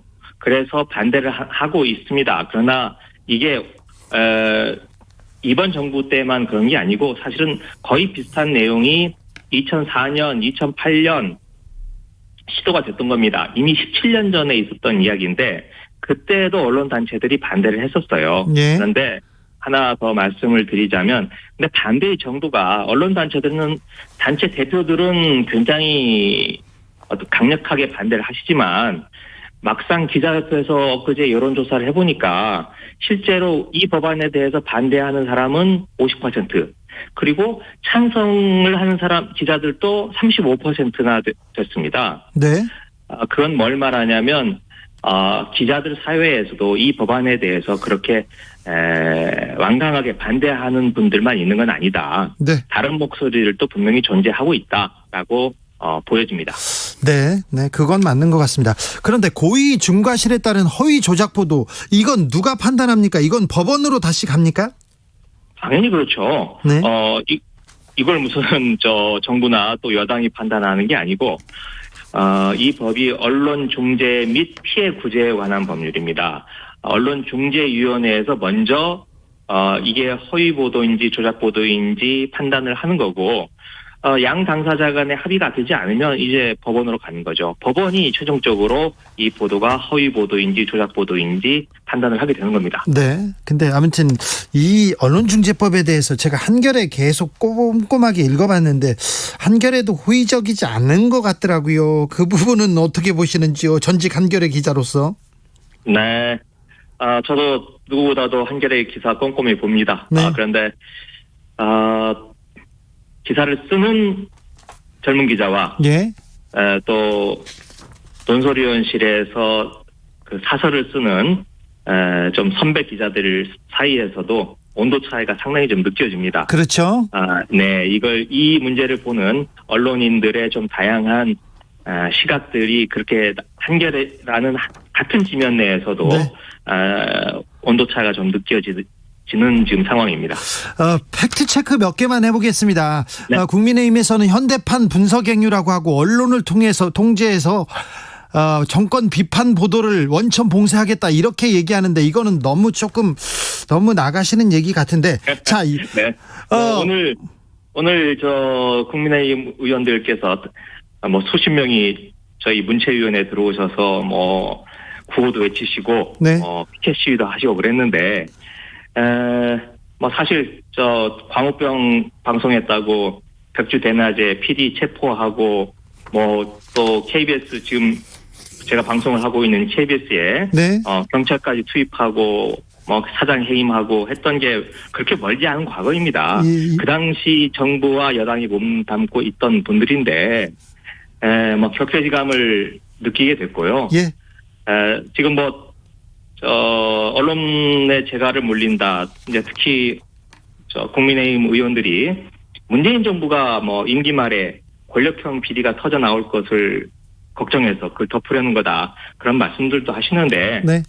지금 국민의힘 유력 주자들이 윤석열 전 검찰총장, 최재형 감사원장 아니십니까? 예. 두 분 뭐 오래전부터 대선에 마음을 두시고 문재인 정부에 대해서 각을 세워 오셨는데 그분들이 현직에 계실 때 문재인 정부의 어떤 권력형 비리가 있었다면 가만히 내버려 뒀겠습니까? 네. 또 그때는 내버렸다 할지라도 지금 뭐 그걸 감추고 있겠습니까? 좀 말이 안 되는 이야기라고 생각합니다. 몇 가지 제가 짧게 물어볼 테니 좀 다 대답해 주십시오. 언론 이 징벌법, 언론중재법과 비슷한 법을 박정희 때도 실행하려고 했다, 포기했다. 이거는 맞습니까? 처음 듣는 이야기입니다. 법이라기보다는 네. 무슨 윤리위원회 뭐 등등이 있었던 걸로 보이는데 박정희 때하고 지금하고 비교한다는 건 좀 지나친 비교죠. 네. 그리고 언론중재법이 있었다면 최순실 보도는 없었다. 이런 내용은 거의 보수 신문에서 계속 쓰고 있지 않습니까? 네네. 뭐라고 답을 해야 될지 모르겠는데 일단 우리 주진우 진행자님도 그 당시 저희랑 같이 취재를 하지 네. 않았습니까? 네. 그런데 그때 뭐 이게 돈이 문제가 아니라 그때는 뭐 테러에 대한 유혹을 느낄 정도로까지 좀 살벌한 시기였습니다. 저는 무서웠어요. 네, 실제로 저는 당시 검찰 최고위층 인사로부터 정부 쪽 움직임이 심상치 않으니 저 퇴근길에 밤늦게 귀가할 때 조심해라라고 하는 그런 경고성 이야기도 듣기도 했는데요. 저는 외국으로 도망가라는 얘기도 들었지 않습니까? 네, 이게 저는 이거 뭐 제가 제 입으로 이런 말 해서 죄송하지만 수백 건의 기사를 내보냈지만 딱 한 건 소송이 들어왔습니다. 그리고 그 소송 1심, 2심 완벽하게 승소를 했습니다. 제가 이 말씀을 드리는 이유는 기초적인 사실관계만 확인하고 보도를 하면 뭐가 두려울 게 있겠습니까? 총칼이 들어와도 두렵지 않은 거고요. 그리고 우리나라 법체계에 기자들에게 광범위하게 면책 사유가 주어지고 있습니다. 네. 소송 기초적인 사실관계만 확인하고 기사를 쓰면 소송이 들어올 경우 지고 싶어도 질 수가 없는 상황입니다. 빈체로님께서 악의적인 보도를 결국 판사가 판단하겠죠. 그러면 모두 무죄 나오겠죠. 이렇게 얘기하는데 지금 언론중재법 개정안 이게 법의 취지대로 가짜뉴스, 허위보도 실효적으로 막을 수 있을까요? 이걸로는 부족하다는 의견도 많습니다. 네, 뭐 저도 공감합니다. 저도 이 법안을 만들어가는 과정에서 속으로 이런 생각을 했습니다. 야, 이거 이렇게 뼈다귀 빼고 고기 빼고 뭐 기름 빼고 이거 설렁탕 맛이 그냥 너무 맹숭맹숭해지는 거 아닌가? 네네. 네, 그렇게 느껴졌습니다. 그리고 그게 사실이긴 한데요. 그렇지만 지금 우리나라 언론 풍토 너무나 혼탁해 있다고 생각을 합니다. 예. 그것도 지금 너무나 폭주, 이게 뭐 눈덩이 굴러가듯이 너무 급격하게 나빠지고 있어서 예. 한 해가 다르게 나빠지고 있어서 뭔가 브레이크가 좀 필요하다고 생각을 하고요. 예. 우리 언론계가 스스로를 되돌아볼 수 있는 어떤 그런 계기점이 되어야 된다. 그래서 이 법안이 비록 많이 모자라고 미흡하지만 우선은 좀 통과를 해서 지금 폭주하고 있는 언론의 이런 상황에 대해서 어떤 분위기를 바꿀 수 있는 계기점이 마련되어야 된다라고 생각을 합니다. 폭주하는 언론계가 스스로를 되돌아볼 수 있는 계기가 되길 바란다. 기자 출신 김의겸 의원의 얘기였습니다. 말씀 감사합니다. 네, 고맙습니다. 언론노조에서는 반대하고 있는데요. 반대 이유 들어보겠습니다. 윤창현 전국 언론노동조합 위원장, 안녕하세요. 안녕하십니까. 언론개혁 반대하시진 않지 않습니까? 윤창현 위원장님. 언론개혁을 누가 반대하겠습니까? 네. 윤창현 위원장은 언론개혁을 가장 목소리 높여서 외치는 사람 중에 한 명이었어요. 맞습니다. 네. 그런데 이번 언론중재법 개정안에 대해서는 어떤 입장이십니까? 뭐 저희가 숱하게 성명 등을 통해서 입장을 밝힌 바가 있죠. 네. 그러니까 저희 언론노조를 포함한 현업 언론인들이 이 최근에 급증하고 있는 미디어 환경이 워낙 많이 바뀌지 않았습니까? 예. 예전에 전통 언론 말고 이 1인 유튜버라든가 SNS를 통해서 허위 조작 정보가 대량으로 유통될 수밖에 없는 환경이 만들어져 있기 때문에 그런 환경 속에서 급증하고 있는 언론 소비자들의 피해를 제대로 보상하고 구제하자는데 반대한 적이 한 번도 없고 네. 그런 방침을 만들자라고 제가 계속 주장해 왔습니다. 그런데 네. 정작 이 만들어진 이번 언론중재법 개정안은 네. 실제로 이 언론 소비자들의 피해 구제를 제대로 할 수 있는 방안에 대해서는 물음표가 찍혀 있고 네. 거꾸로 그 과정에서 징벌적 손해배상 제도를 도입한다는 그 명목으로 해서 너무나 많은 언론 자유의 본질적 가치를 훼손할 수 있는 대목들이 들어가 있기 때문에 저희가 반대를 하는 겁니다. 허위보도, 조작보도, 가짜뉴스에 대해서는 징벌하고 배상하자. 여기는 찬성인데 너무 악의적인 조항이 있다 이 말이십니까? 일단 말씀하신 허위보도, 조작보도 그리고 가짜뉴스 이거 누가 규정할 수 있습니까? 그 개념부터가 사실은 대단히 자의적인 것이죠. 예? 그렇다고 하면 그 부분들을 누가 규정하느냐에 대한 문제가 하나 있고 그러면 법적으로 규정해서 그러면 어떻게 처벌로 갈 것이냐에 대한 과정이 대단히 정밀하게 구성이 돼야 됩니다. 그런데 그래야죠. 예, 이 법안 내용을 좀 보시면 앞서서도 김의겸 의원께서 스스로 모자라고 미흡한 법안이라고 이야기를 하셨어요. 어떤 대목이 모자라고 미흡한지 한번 보시자고요. 일단 징벌적 손배를 청구할 수 있는 그 고의 중과실 추정 조항이 있습니다. 네. 징벌적으로 배상을 한다는 거는 원칙적인 법률 배상의 조건보다 훨씬 강하게 배상을 하는 거지 않습니까? 그렇죠. 그러려면은 이게 유무죄의 여부에 대해서 뭔가 더 확증적으로 입증을 해야 돼요. 법률적으로. 입증해야죠. 당연한 절차 먼저. 아니겠습니까? 예. 그런데 고의 중과실을 추정하는 것만으로 징벌 손배를 가능하도록 해놨단 말이에요. 벌은 더 무겁게 하는데 벌을 적용할 수 있는 규정은 추정만으로 충분하다? 이게 말이 되는 겁니까? 일단 법률적으로 저는 앞뒤가 맞지 않는다고 생각을 하고요. 그 내용 중에 특히 고의 중과실 추정 중에 보면 허위 조작 보도로 회복하기 어려운 손해를 입은 경우에 그게 가능하도록 돼 있습니다. 네.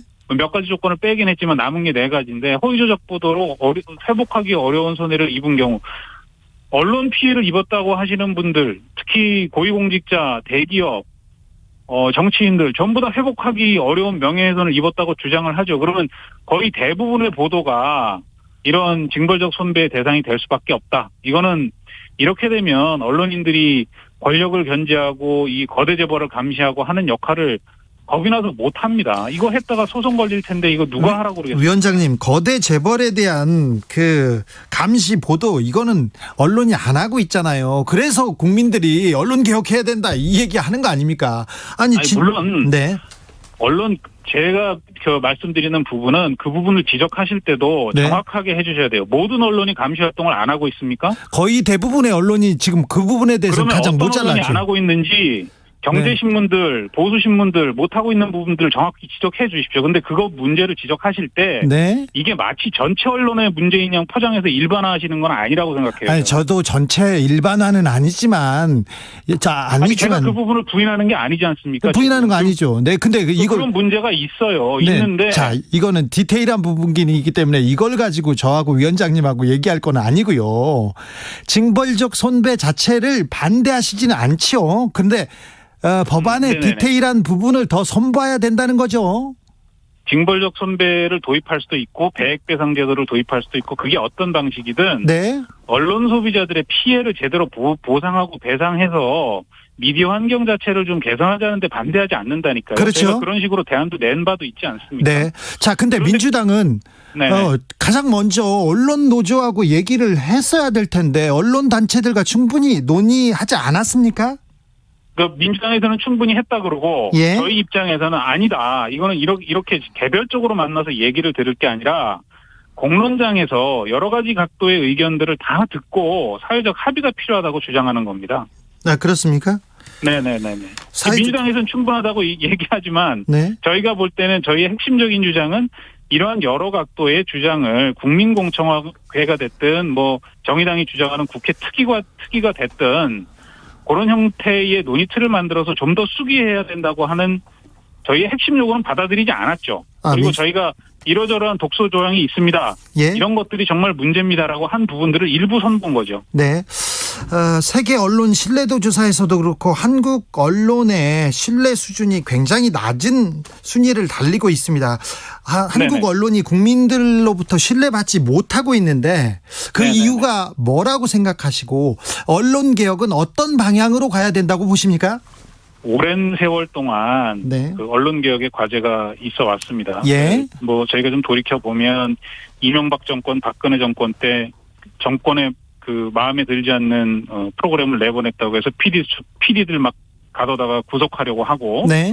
또 뭐 미네르바 사건 기억하시잖아요. 네. 그 정부의 불리한 정보를 온라인상에 유통했다고 해서 그 정보통신망법, 정기통신망법인가요? 제가 좀 정확히 기억이 나지 않습니다만 그런 법률 적용해서 인신을 구속하려고 하고, 또 거기에 저항했던 뭐 기자들, PD들 마구 해고시키지 않았습니까? 네. 그게 본질적으로 언론 개혁의 핵심 과제는 정부와 거대 권력과의 관계에 있어서 독립성을 어떻게 확보할 수 있는가가 최우선적으로 해결돼야 됩니다. 이게 20세기의 과제입니다.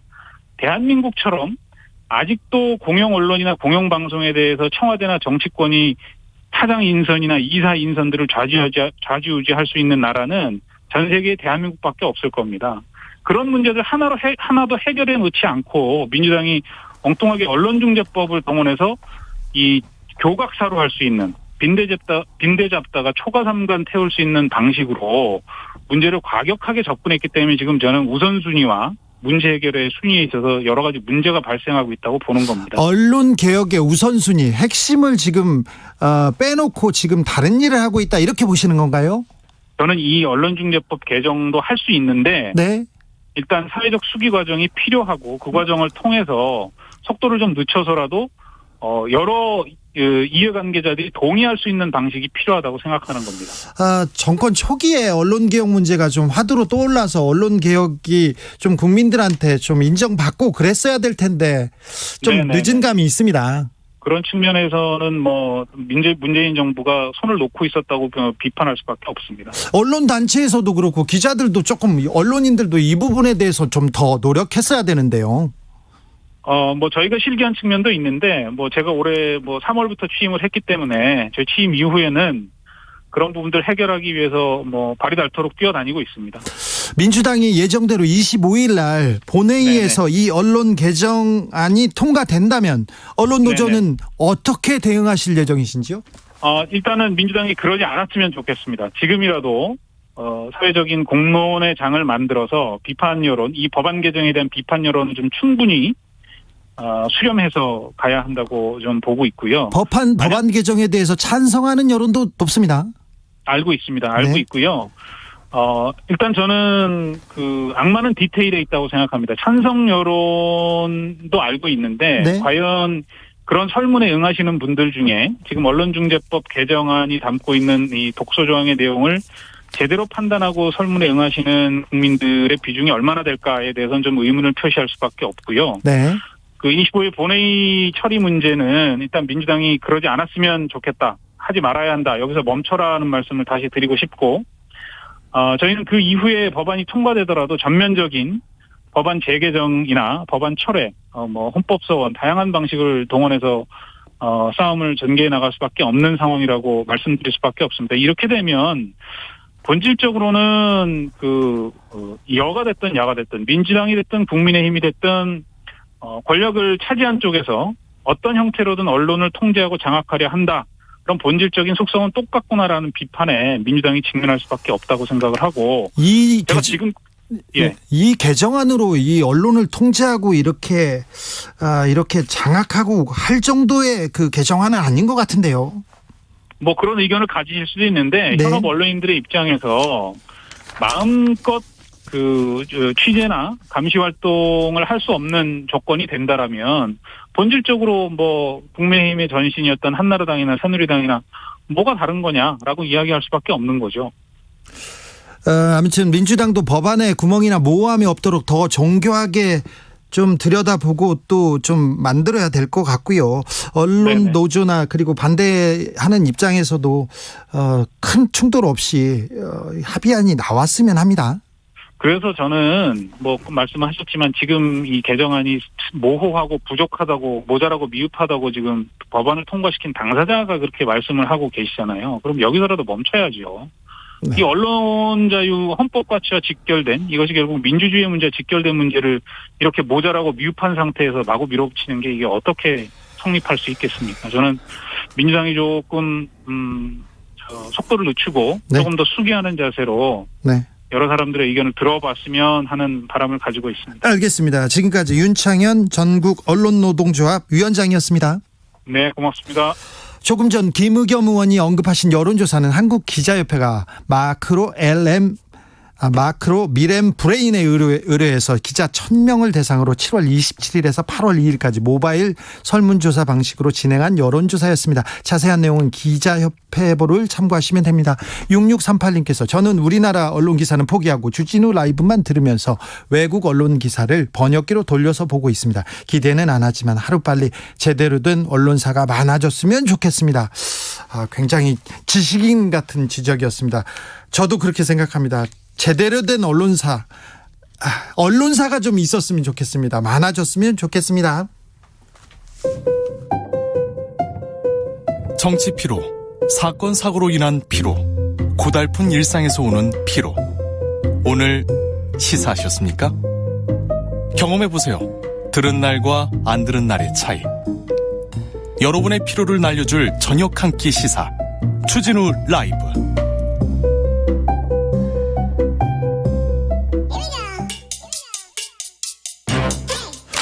뉴스를 향한 진지한 고민, 기자들의 수다. 라이브 기자실을 찾은 오늘의 기자는 코인데스코리아 김병철 편집장입니다. 안녕하세요. 네, 안녕하세요. 편집장님, 요즘 코인 시장 어떻습니까? 네, 8월 들어서는 계속 꾸준히 지금 오르는 중이에요. 그런다면서요? 네, 비트코인이 지금 한 5,300만 원대 정도고요. 네. 김치 프리미엄은 0% 정도예요. 이제 다 끝났네요. 그러니까 이제 국내외 그 비트코인 가격 차가 거의 없다라는 거죠. 거의 네. 비슷하다는 뜻입니다. 네. 아무튼 비트코인은 오르고 네.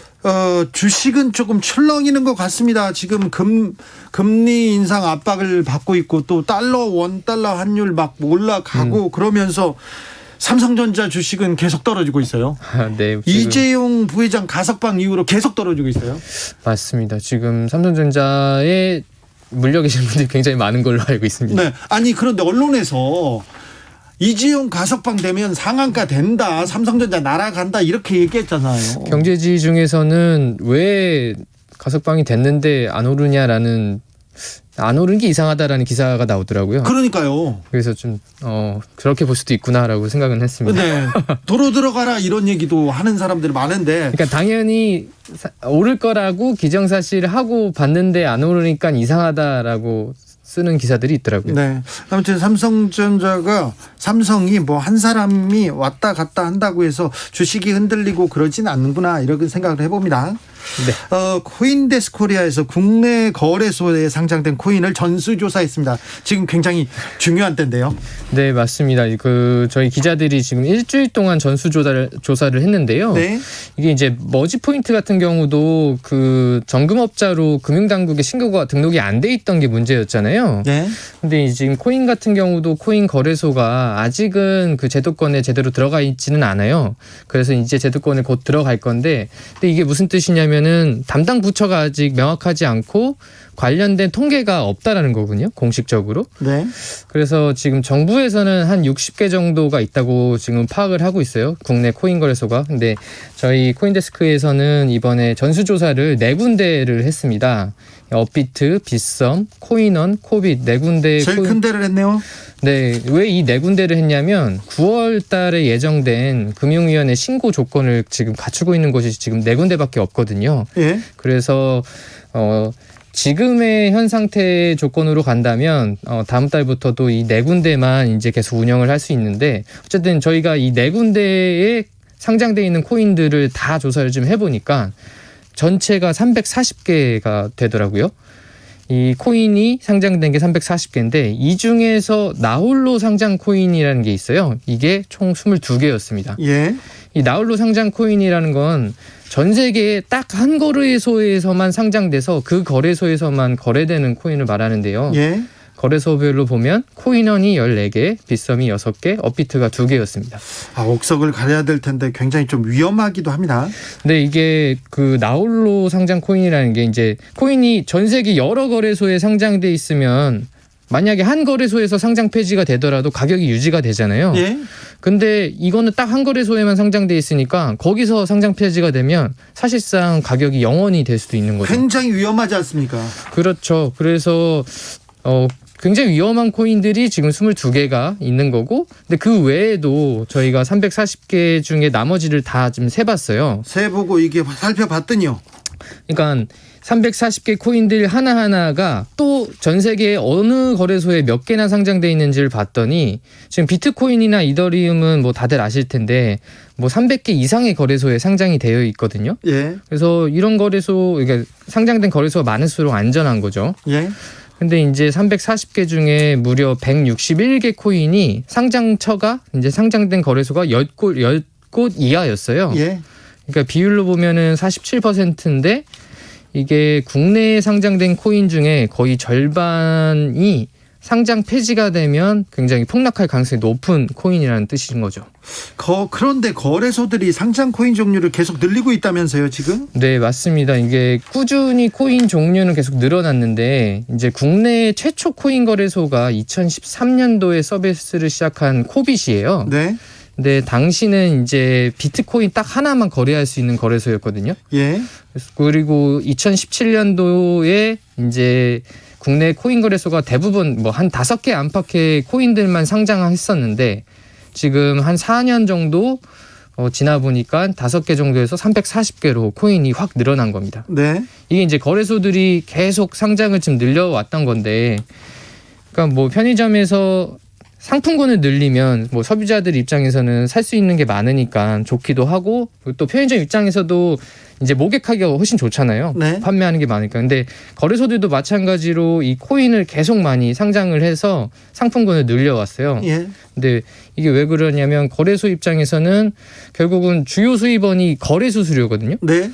그래서 사람들이 와서 많이 사고 혹은 많이 팔수록 돈을 많이 버는 구조인 거죠. 그래서 이 국내에서 이 대량 상장을 좀 주도했던 거는 현재 국내 거래량 1위인 업비트입니다. 제가 오늘 오전에 이제 거래량을 좀 검색해 봤는데 네. 지난 24시간 거래액이 한 10조 원 정도 되더라고요. 이렇게 많아요? 예. 근데 이게 왜냐면 제가 1억 원치를 사고 2억 원치를 팔았어요, 코인을. 네. 그러면은 거래액이 2억이 되는 겁니다. 아, 예. 그래서 지금 누적이라서 10조 원이 좀 많아 보이기는 한데 네네. 그럼에도 지금 아까 말씀드린 국내 최초 코인 거래소 코빗은 24시간 거래액이 400억이에요. 지금 업비트가 아무튼 우리나라 제일 큰 네, 그 거래액 거래소죠. 1위가 업비트가 10조 원, 예. 그다음에 코빗이 400억. 둘의 차이가 한 200배 정도 나거든요, 거래액이. 네. 예. 근데 이게 왜 이렇게 거래액 차이가 많이 나느냐라고 봤을 때 많은 사람들은 결국은 상장된 코인 종류 개수 때문에 많이 나는 거다라는 분석을 좀 합니다. 이제 코빗 같은 경우는 지금 47개가 상장돼 있고요. 업비트에 상장되는 거는 154개입니다. 네, 아무튼 업비트가 코빗에 훨씬 크군요. 네. 그런데 얼마 전에 코인 거래소 중에 신고 요건을 충족한 곳이 단 한 곳도 없다, 이런 충격적인 보도가 나왔습니다. 네, 맞습니다. 며칠 전에 나왔는데요. 이게 9월 24일까지 코인 거래소들이 이제 금융위원회에 신고를 안 하면 이제 폐업을 해야 돼요. 네. 근데 최근에 정부가 그 25개 거래소를 현장 실사를 했는데 예. 신고 조건을 충족하는 거래소가 아직 하나도 없다라고 밝혔습니다. 그러면 지금 코인 거래소가 다 뭐 사라지거나 그러진 않죠? 지금 뭐 신고를 못하면 사라지게 되는 건데 네. 제가 아까 처음 말씀드린 것처럼 지금 단계에서 신고 필수 조건을 갖추고 있는 곳은 4곳이고요. 예. 근데 나머지 거래소들은 아직 뭐 필수 조건도 갖추지 못했으니까 신고를 못하면 줄폐업이 지금 예상이 되는 거죠. 나머지는? 네네. 근데 이 4군데 필수 조건을 갖춘 곳도 지금 신고를 통과할 수 있을지에 대해서는 아직 미지수입니다. 네. 정부가 부동산 중개 수수료를 인하하기로 했습니다. 네. 언제부터 이게 11월부터 되나요? 아무튼 근데 인하하기로는 했는데 정확한 안은 아직 안 나왔나요? 지금 정부는 이제 인하하는 안 3가지를 냈어요. 3가지요? 네. 그 중에서 이제 첫 번째 안은 소비자에게 좀 유리하고, 예. 세 번째 안은 공인중개사에게 좀 유리한 거예요. 아니, 지금도 공인중개사 수수료가 많다고 하는데, 네. 공인중개사한테 유리한 안도 나왔어요? 아니, 그러니까 뭐, 토론회를 여니까 3가지 안을 가지고 나왔는데, 지금 뭐 업계에서는 당연히 이 2가지 안을 제충한 두 번째 안이 정부의 생각 아니냐라고 생각하고 있어요. 생각이 어떻습니까? 이 두 번째 안은 6억 원 미만의 집을 거래할 때 지금 수수료는 지금 6억 원 미만은 똑같습니다. 근데 네. 6억 원 이상의 주택을 거래할 때는 수수료가 조금씩 줄어요. 예. 그래서 만약 10억 원짜리 주택을 거래하면 지금은 수수료가 900만 원이지만 지금 두 번째 안을 적용하면 500만 원으로 줄어듭니다. 네. 근데 전세도 많고요, 월세도 많고 대부분의 부동산 거래가 조금 중가 주택, 중저가 주택 아닙니까? 네, 맞습니다. 지금 매매 거래에서는 중저가 주택이 대부분이에요. 그렇죠. 그래서 네, 한 80% 이상을 차지하는 게 6억 원 미만의 주택인데 이런 집을 가지고 계신 분들이 이사도 많이 가거든요. 네, 네. 근데 이제 고가 주택의 경우는 첫 번째, 두 번째, 세 번째 안 모두 수수료율 상한이 0.9%에서 0.7%로 낮아져요. 예. 근데 이제 공인중개사 협회에서도 이건 크게 반발하지 않는 게 사실 지금도 이런 고가 주택 9억 원 이상인 경우는 최고 요율 상한까지 받는 경우는 많지 않거든요. 아, 예. 그래서 결국 지금 첨예한 건 한 6억에서 9억 원 사이 주택에 대한 중개 보수인데 지금 뭐 소비자 단체에서는 네. 집값이 너무 많이 올라서 그렇죠. 네, 덩달아 이 중개 수수료도 너무 많이 올랐다라고. 많이 올랐잖아요. 네. 근데 서비스는 똑같은 거 아니냐라고 네. 항의하는 거고요. 네. 이 공인중개사 업계에서는 지금 고가 거래가 없는 지역의 공인중개사들은 그러면 이제 수익이 줄어들 수 있다라고 좀 우려하면서도 이게 생계가 위협이 된다 이런 반발을 좀 하고 있는 상황입니다. 아무튼 10월 말쯤은 새 중개 수수료 체계안이 확정됩니까? 네, 맞습니다. 이번 달 말에 이제 정부가 개편안을 확정하고요. 네. 10월 말에 이제 시행이 될 예정입니다. 알겠습니다. 오늘도 감사했습니다. 지금까지 기자들의 수다 김병철 편집장이었습니다. 감사합니다. 교통정보센터 다녀오겠습니다. 이승미 씨. 네, 이 시각 교통 상황입니다. 논산 천안고속도로 천안 방향으로 남풍새 부근 사고 처리 작업 1시간 넘게 진행되다 조금 전에 끝났습니다. 차량 터널 지난 곳인데요. 화물차 관련 사고로 쏟아진 적재물을 치우는 작업이 오래 걸렸습니다. 정안나들목 부근에서 차량 터널 쪽으로 5km 구간 정체되고 있습니다. 경부고속도로 서울 방향으로는 안성나들목 부근 갓길에 대형 화물차가 고장으로 서 있어서 주의하셔야겠고요. 이후 안성휴게소에서 남사까지나 기흥 동탄에서 수원 쪽 밀리고 있고 달래내고개에서 한남 쪽으로 막힙니다. 서울시내 올림픽대로 하남 방향으로 행주대교에서 성산대교까지 정체고요. 반포대교에서 성수대교 쪽으로는 사고 여파로 밀립니다. 동부간선도로 의정부 방향으로 월계 1교 부근 사고와 마들 지하차도 작업 여파까지 더해져서 성수분기점에서 상계교까지 가는데 55분 정도 걸립니다. KBS 교통정보센터였습니다.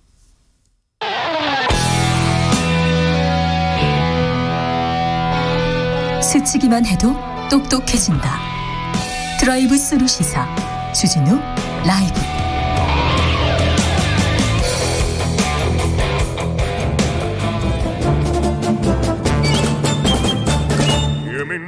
여기도 뉴스 저기도 뉴스 빡빡한 시사 뉴스 속에서 가슴이 답답할 때 뇌 휴식을 드리는 시간입니다. 오늘도 맛있는 책을 만나보겠습니다. 책의 맛. 김갑수 평론가 어서 오세요. 네, 안녕하세요. 정선태 국민대 한국어 문학부 교수 어서 오세요. 네, 안녕하세요. 아픕니다. 탈레반이 아프가니스탄을 완전히 장악한 것 같습니다. 우리 대사관 직원들도 교민들도 탈출했지만 그런데 혼란에 빠져있는 아프간 국민들 걱정입니다. 여성들 걱정입니다. 어떻게 해야 되는지 참 우리 일제 강점기 뭐 비슷하게 생각하면 될 거 아니에요. 네. 근데 그게 21세기 지금 현재 진행된다는 사실이 우선 놀랍고. 네. 근데 또 다른 각도로 생각하면 미국 같은 강대국이 그토록 거길 지배 점령하려고 해도 또 그전에 소련이 그토록 지배 점령하려도 안 되는데 탈레반을 맞아들인다는 게 탈레반끼리만의 일이냐. 거기 일반 그냥 사람들이 그쪽을 원하니까 그렇게 받아들인 거 아니겠는가. 네. 그런 생각이 들어요.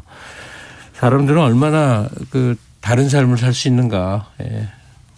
뭐 또 외세에서 독립했다고 이렇게 또 독립 만세를 외치는 사람들도 있을 텐데 일단 그렇죠. 탈레반이 보여준 잔인함 그렇죠. 그리고 또 인권을 짓밟는 특별히 여성 인권을 짓밟는 것을 그동안 봐왔기 때문에 걱정하는 거죠. 그 아프가니스탄이야말로 문명의 요충지 같은 곳 아닙니까? 예. 예전에는 그랬죠. 그렇죠. 네, 근대에 이르러서도 영국과 전쟁을 치르고 소련과 전쟁을 치르고 네.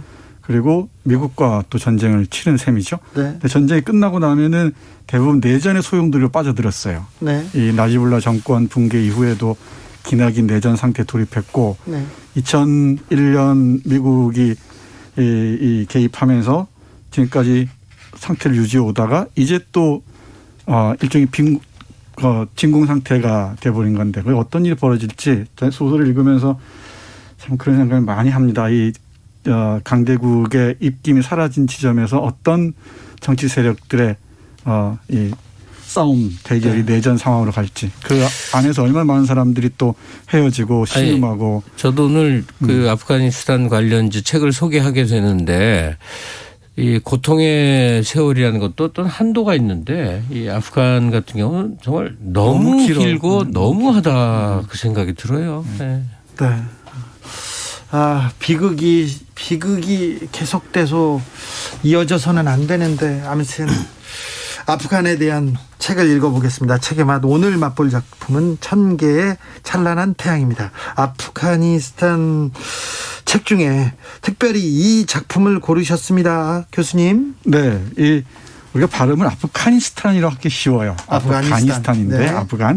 아프가니스탄인데 네. 아프가니스탄에서는 직접 작품이 나온 경우가 거의 드뭅니다. 제가 본 바로는 네. 대부분이 이 지역이 그런데 미국이나 유럽으로 떠난 사람들이 망명한 사람들이 많죠. 그 지역의 삶과 상황들을 소설로 쓰는 경우가 있어요. 네. 그 대표적인 작가가 오늘 소개해드릴 아프가니스탄 출신이면서 미국 시민권을 가진 할레드 후세인이라는 뭐 많은 분들이 아실 겁니다. 연을 쫓는 아이요. 그렇죠. 네, 영화로도 만들어지고. 그렇죠. 네. 감동적이었죠. 예. 네.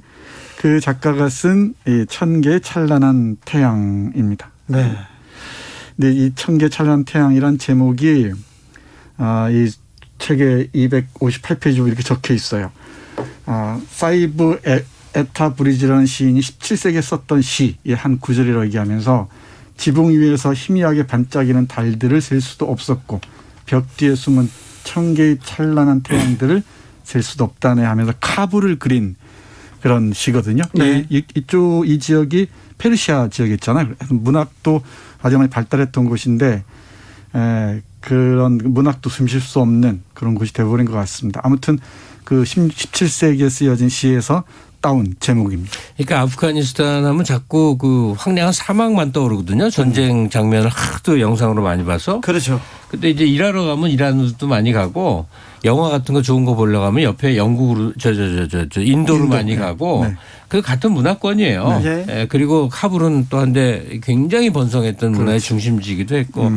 근데 이 작가 이제 할레드 호세이니 같은 경우는 그 안에 이제 계속되는 내전이 있다가 이 소련이 한동안 이제 침공을 해서 뭐 빠져나가긴 했지만 그때 아프간에 조금 이렇게 교육받은 층들이 많이 망명을 하거든요. 네. 아버지 따라 이 할레드 호세이니도 미국으로 가서 거기서 공부를 꽤 잘한 사람이었나 봐요. 네. 거기 꽤 이제 괜찮은 학교에 진학을 해서 의사가 됩니다. 그래서 미국인들은 보면 가만히 보면 저 사람이 어디 혈통인지 중동 사람인 듯한 사람이 그냥 미국에 살면 미국인 아니에요. 네. 그러니까 그냥 멀쩡한 미국 시민이었는데 네. 이 사람이 어느 날 한 편의 소설을 발표하죠. 예. 연을 쫓는 아이라고.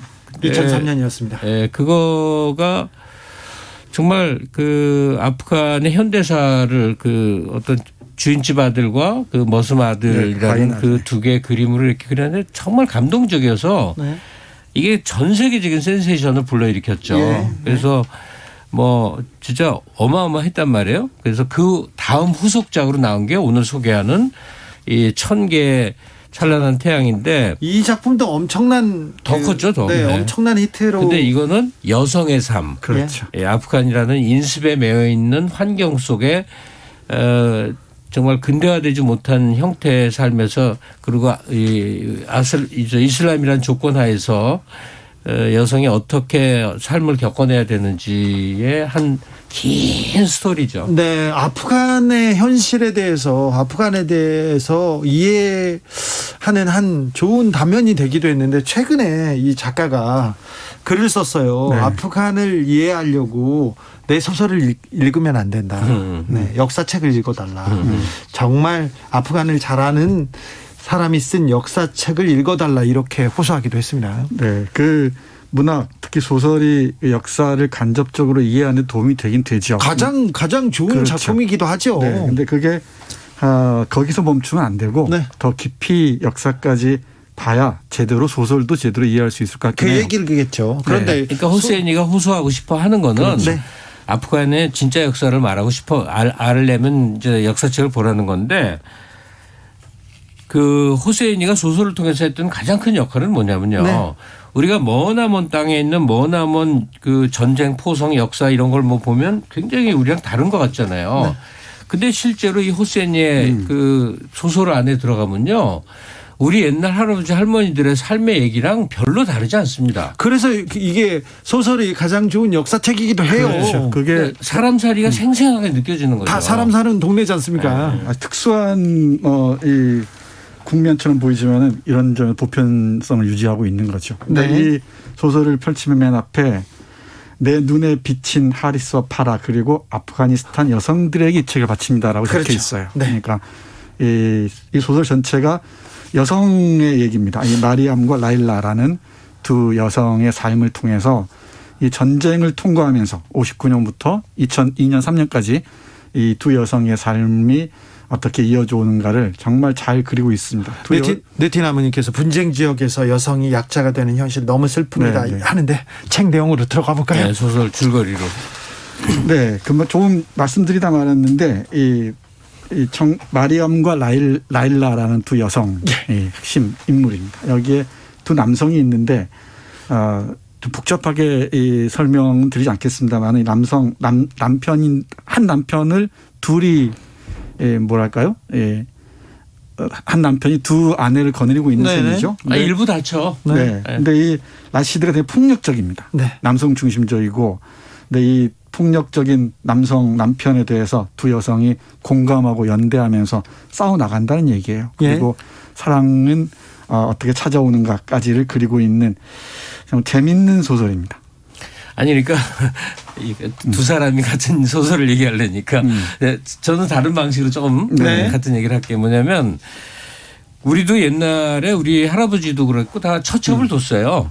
그 첩을 왜 뒀냐면 여자끼리는 절대로 독자적으로 생존할 수가 없는 사회 구조예요. 네.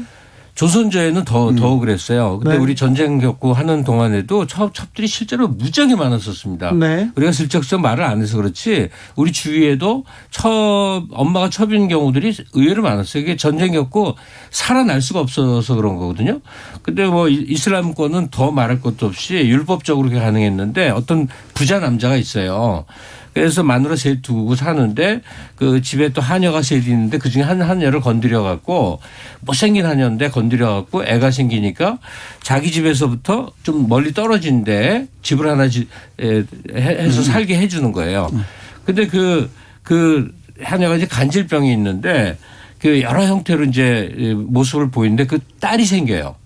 그 딸이 이제 아주 전형적인 그 이슬람권 여성처럼 자라다가 우리 나이로 한 1973년이라고 횟수도 나오는데 중학생 나이쯤 될 때 14살 때쯤 최고의 소원이 일주일에 한 번 찾아오는 자기 아버지랑 영화를 보고 싶어 해요. 네. 아빠한테 영화를 얘기를 들은 게 있거든. 네. 그래서 그 집을 찾아갔는데 아빠는 끝내 만나주지 않고 그런데 그 집을 아빠를 찾아갔다는 사실 때문에 그 딸의 엄마가 목을 메어 자살을 합니다. 왜냐하면 이 첩의 신분으로서 짜여져 있는 이 그 구조를 다 어겨버리니까 이제부터 복잡해지는 거거든요. 예. 그때부터 펼쳐지는 이제 첩의 딸로 태어난 사람이 그 이후에 어떻게 생존해야 되는가라는 건데 이제 더 불행한 결혼 그 본처들 셋이 14살 먹은 얘를 이제 구두장이 좀 그냥 연희 남자한테 팔아 넘기는 거죠. 돈 받고 판 게 아니라 이제 결혼을 시킨 거죠. 그 사람한테 매맞으면서 키우는데 그 남자는 또 마누라 하나를 더 그러니까 두 마누라가 있잖아요. 네. 이 두 마누라가 처음에 갈등하다가 둘이서 생존의 용기를 얻으면서 같이 딸을 공동으로 키워나가는 얘기예요. 예. 근데 하나도 희한한 얘기인 게 아니에요.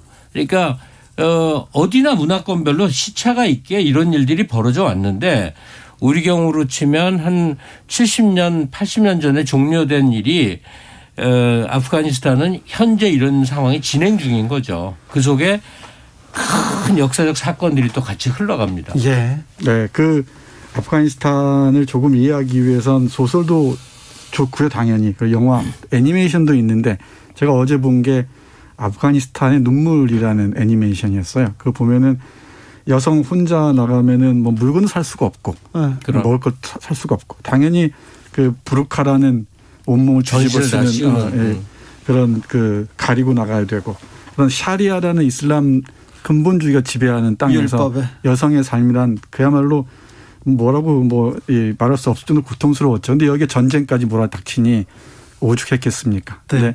그 이 소설의 핵심은 바로 말씀하셨듯이 여성들이 어떻게 함께 공감하고 연대해서 싸워 나갈 것인가 문제인데 상당히 어려워 보이긴 합니다. 이 라시드라는 남편을 마리암이라는 아내가 죽이고 아내는 또 처형당하죠. 처형당하고 라일라라는 한 여성은 타리크라는 자기 연인을 찾아가서 함께 살아가는 것으로 마무리가 되긴 하는데 그래도 불구하고 사회가 혼란스러울 때일수록 여성들의 삶이 훨씬 더 고통스럽다는 건 어디나 마찬가지인 것 같습니다.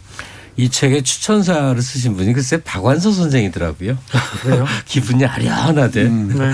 이게 돌아가시 전에 아마 마지막으로 읽으셨을 책일 것 같은데 이제 서방적 관점 또는 현대화된 사회 관점에서 보면 이제 어떻게 저렇게 살 수 있냐 하는데 또 그 당사자가 되면 이제 관점이 달라져요. 제가 무슨 얘기를 하고 싶냐면 뭐 몇십 년 전만 해도 우리나라의 좀 전통적인 여성들은 3종 지도가 최대 미덕이라고 생각을 했어요. 그렇죠. 어렸을 때는 아버지를 따르고 또 이제 젊었을 때는 남편을 따르고 죽으면 아들을 따른다 뭐 이런 거. 지금 생각하면 말이 안 되잖아요. 말도 안 되죠. 예. 근데 3종 지도가 최고의 가치관으로 믿고 그래야 인간은 올바른 자세다 이렇게 사는 삶이 있다고요. 뭐 가령 이란에서 개혁개방하는 옛날에 한 적이 있었는데 히잡을 다 벗자 그랬더니 이거 뒤집어 쓰는 히잡 쓰고 사는 게 얼마나 그래요. 근데 여성들이 항의 시위를 계속한 거예요. 우리의 명예인데 왜 히잡을 못 쓰게 하느냐 이런 거예요.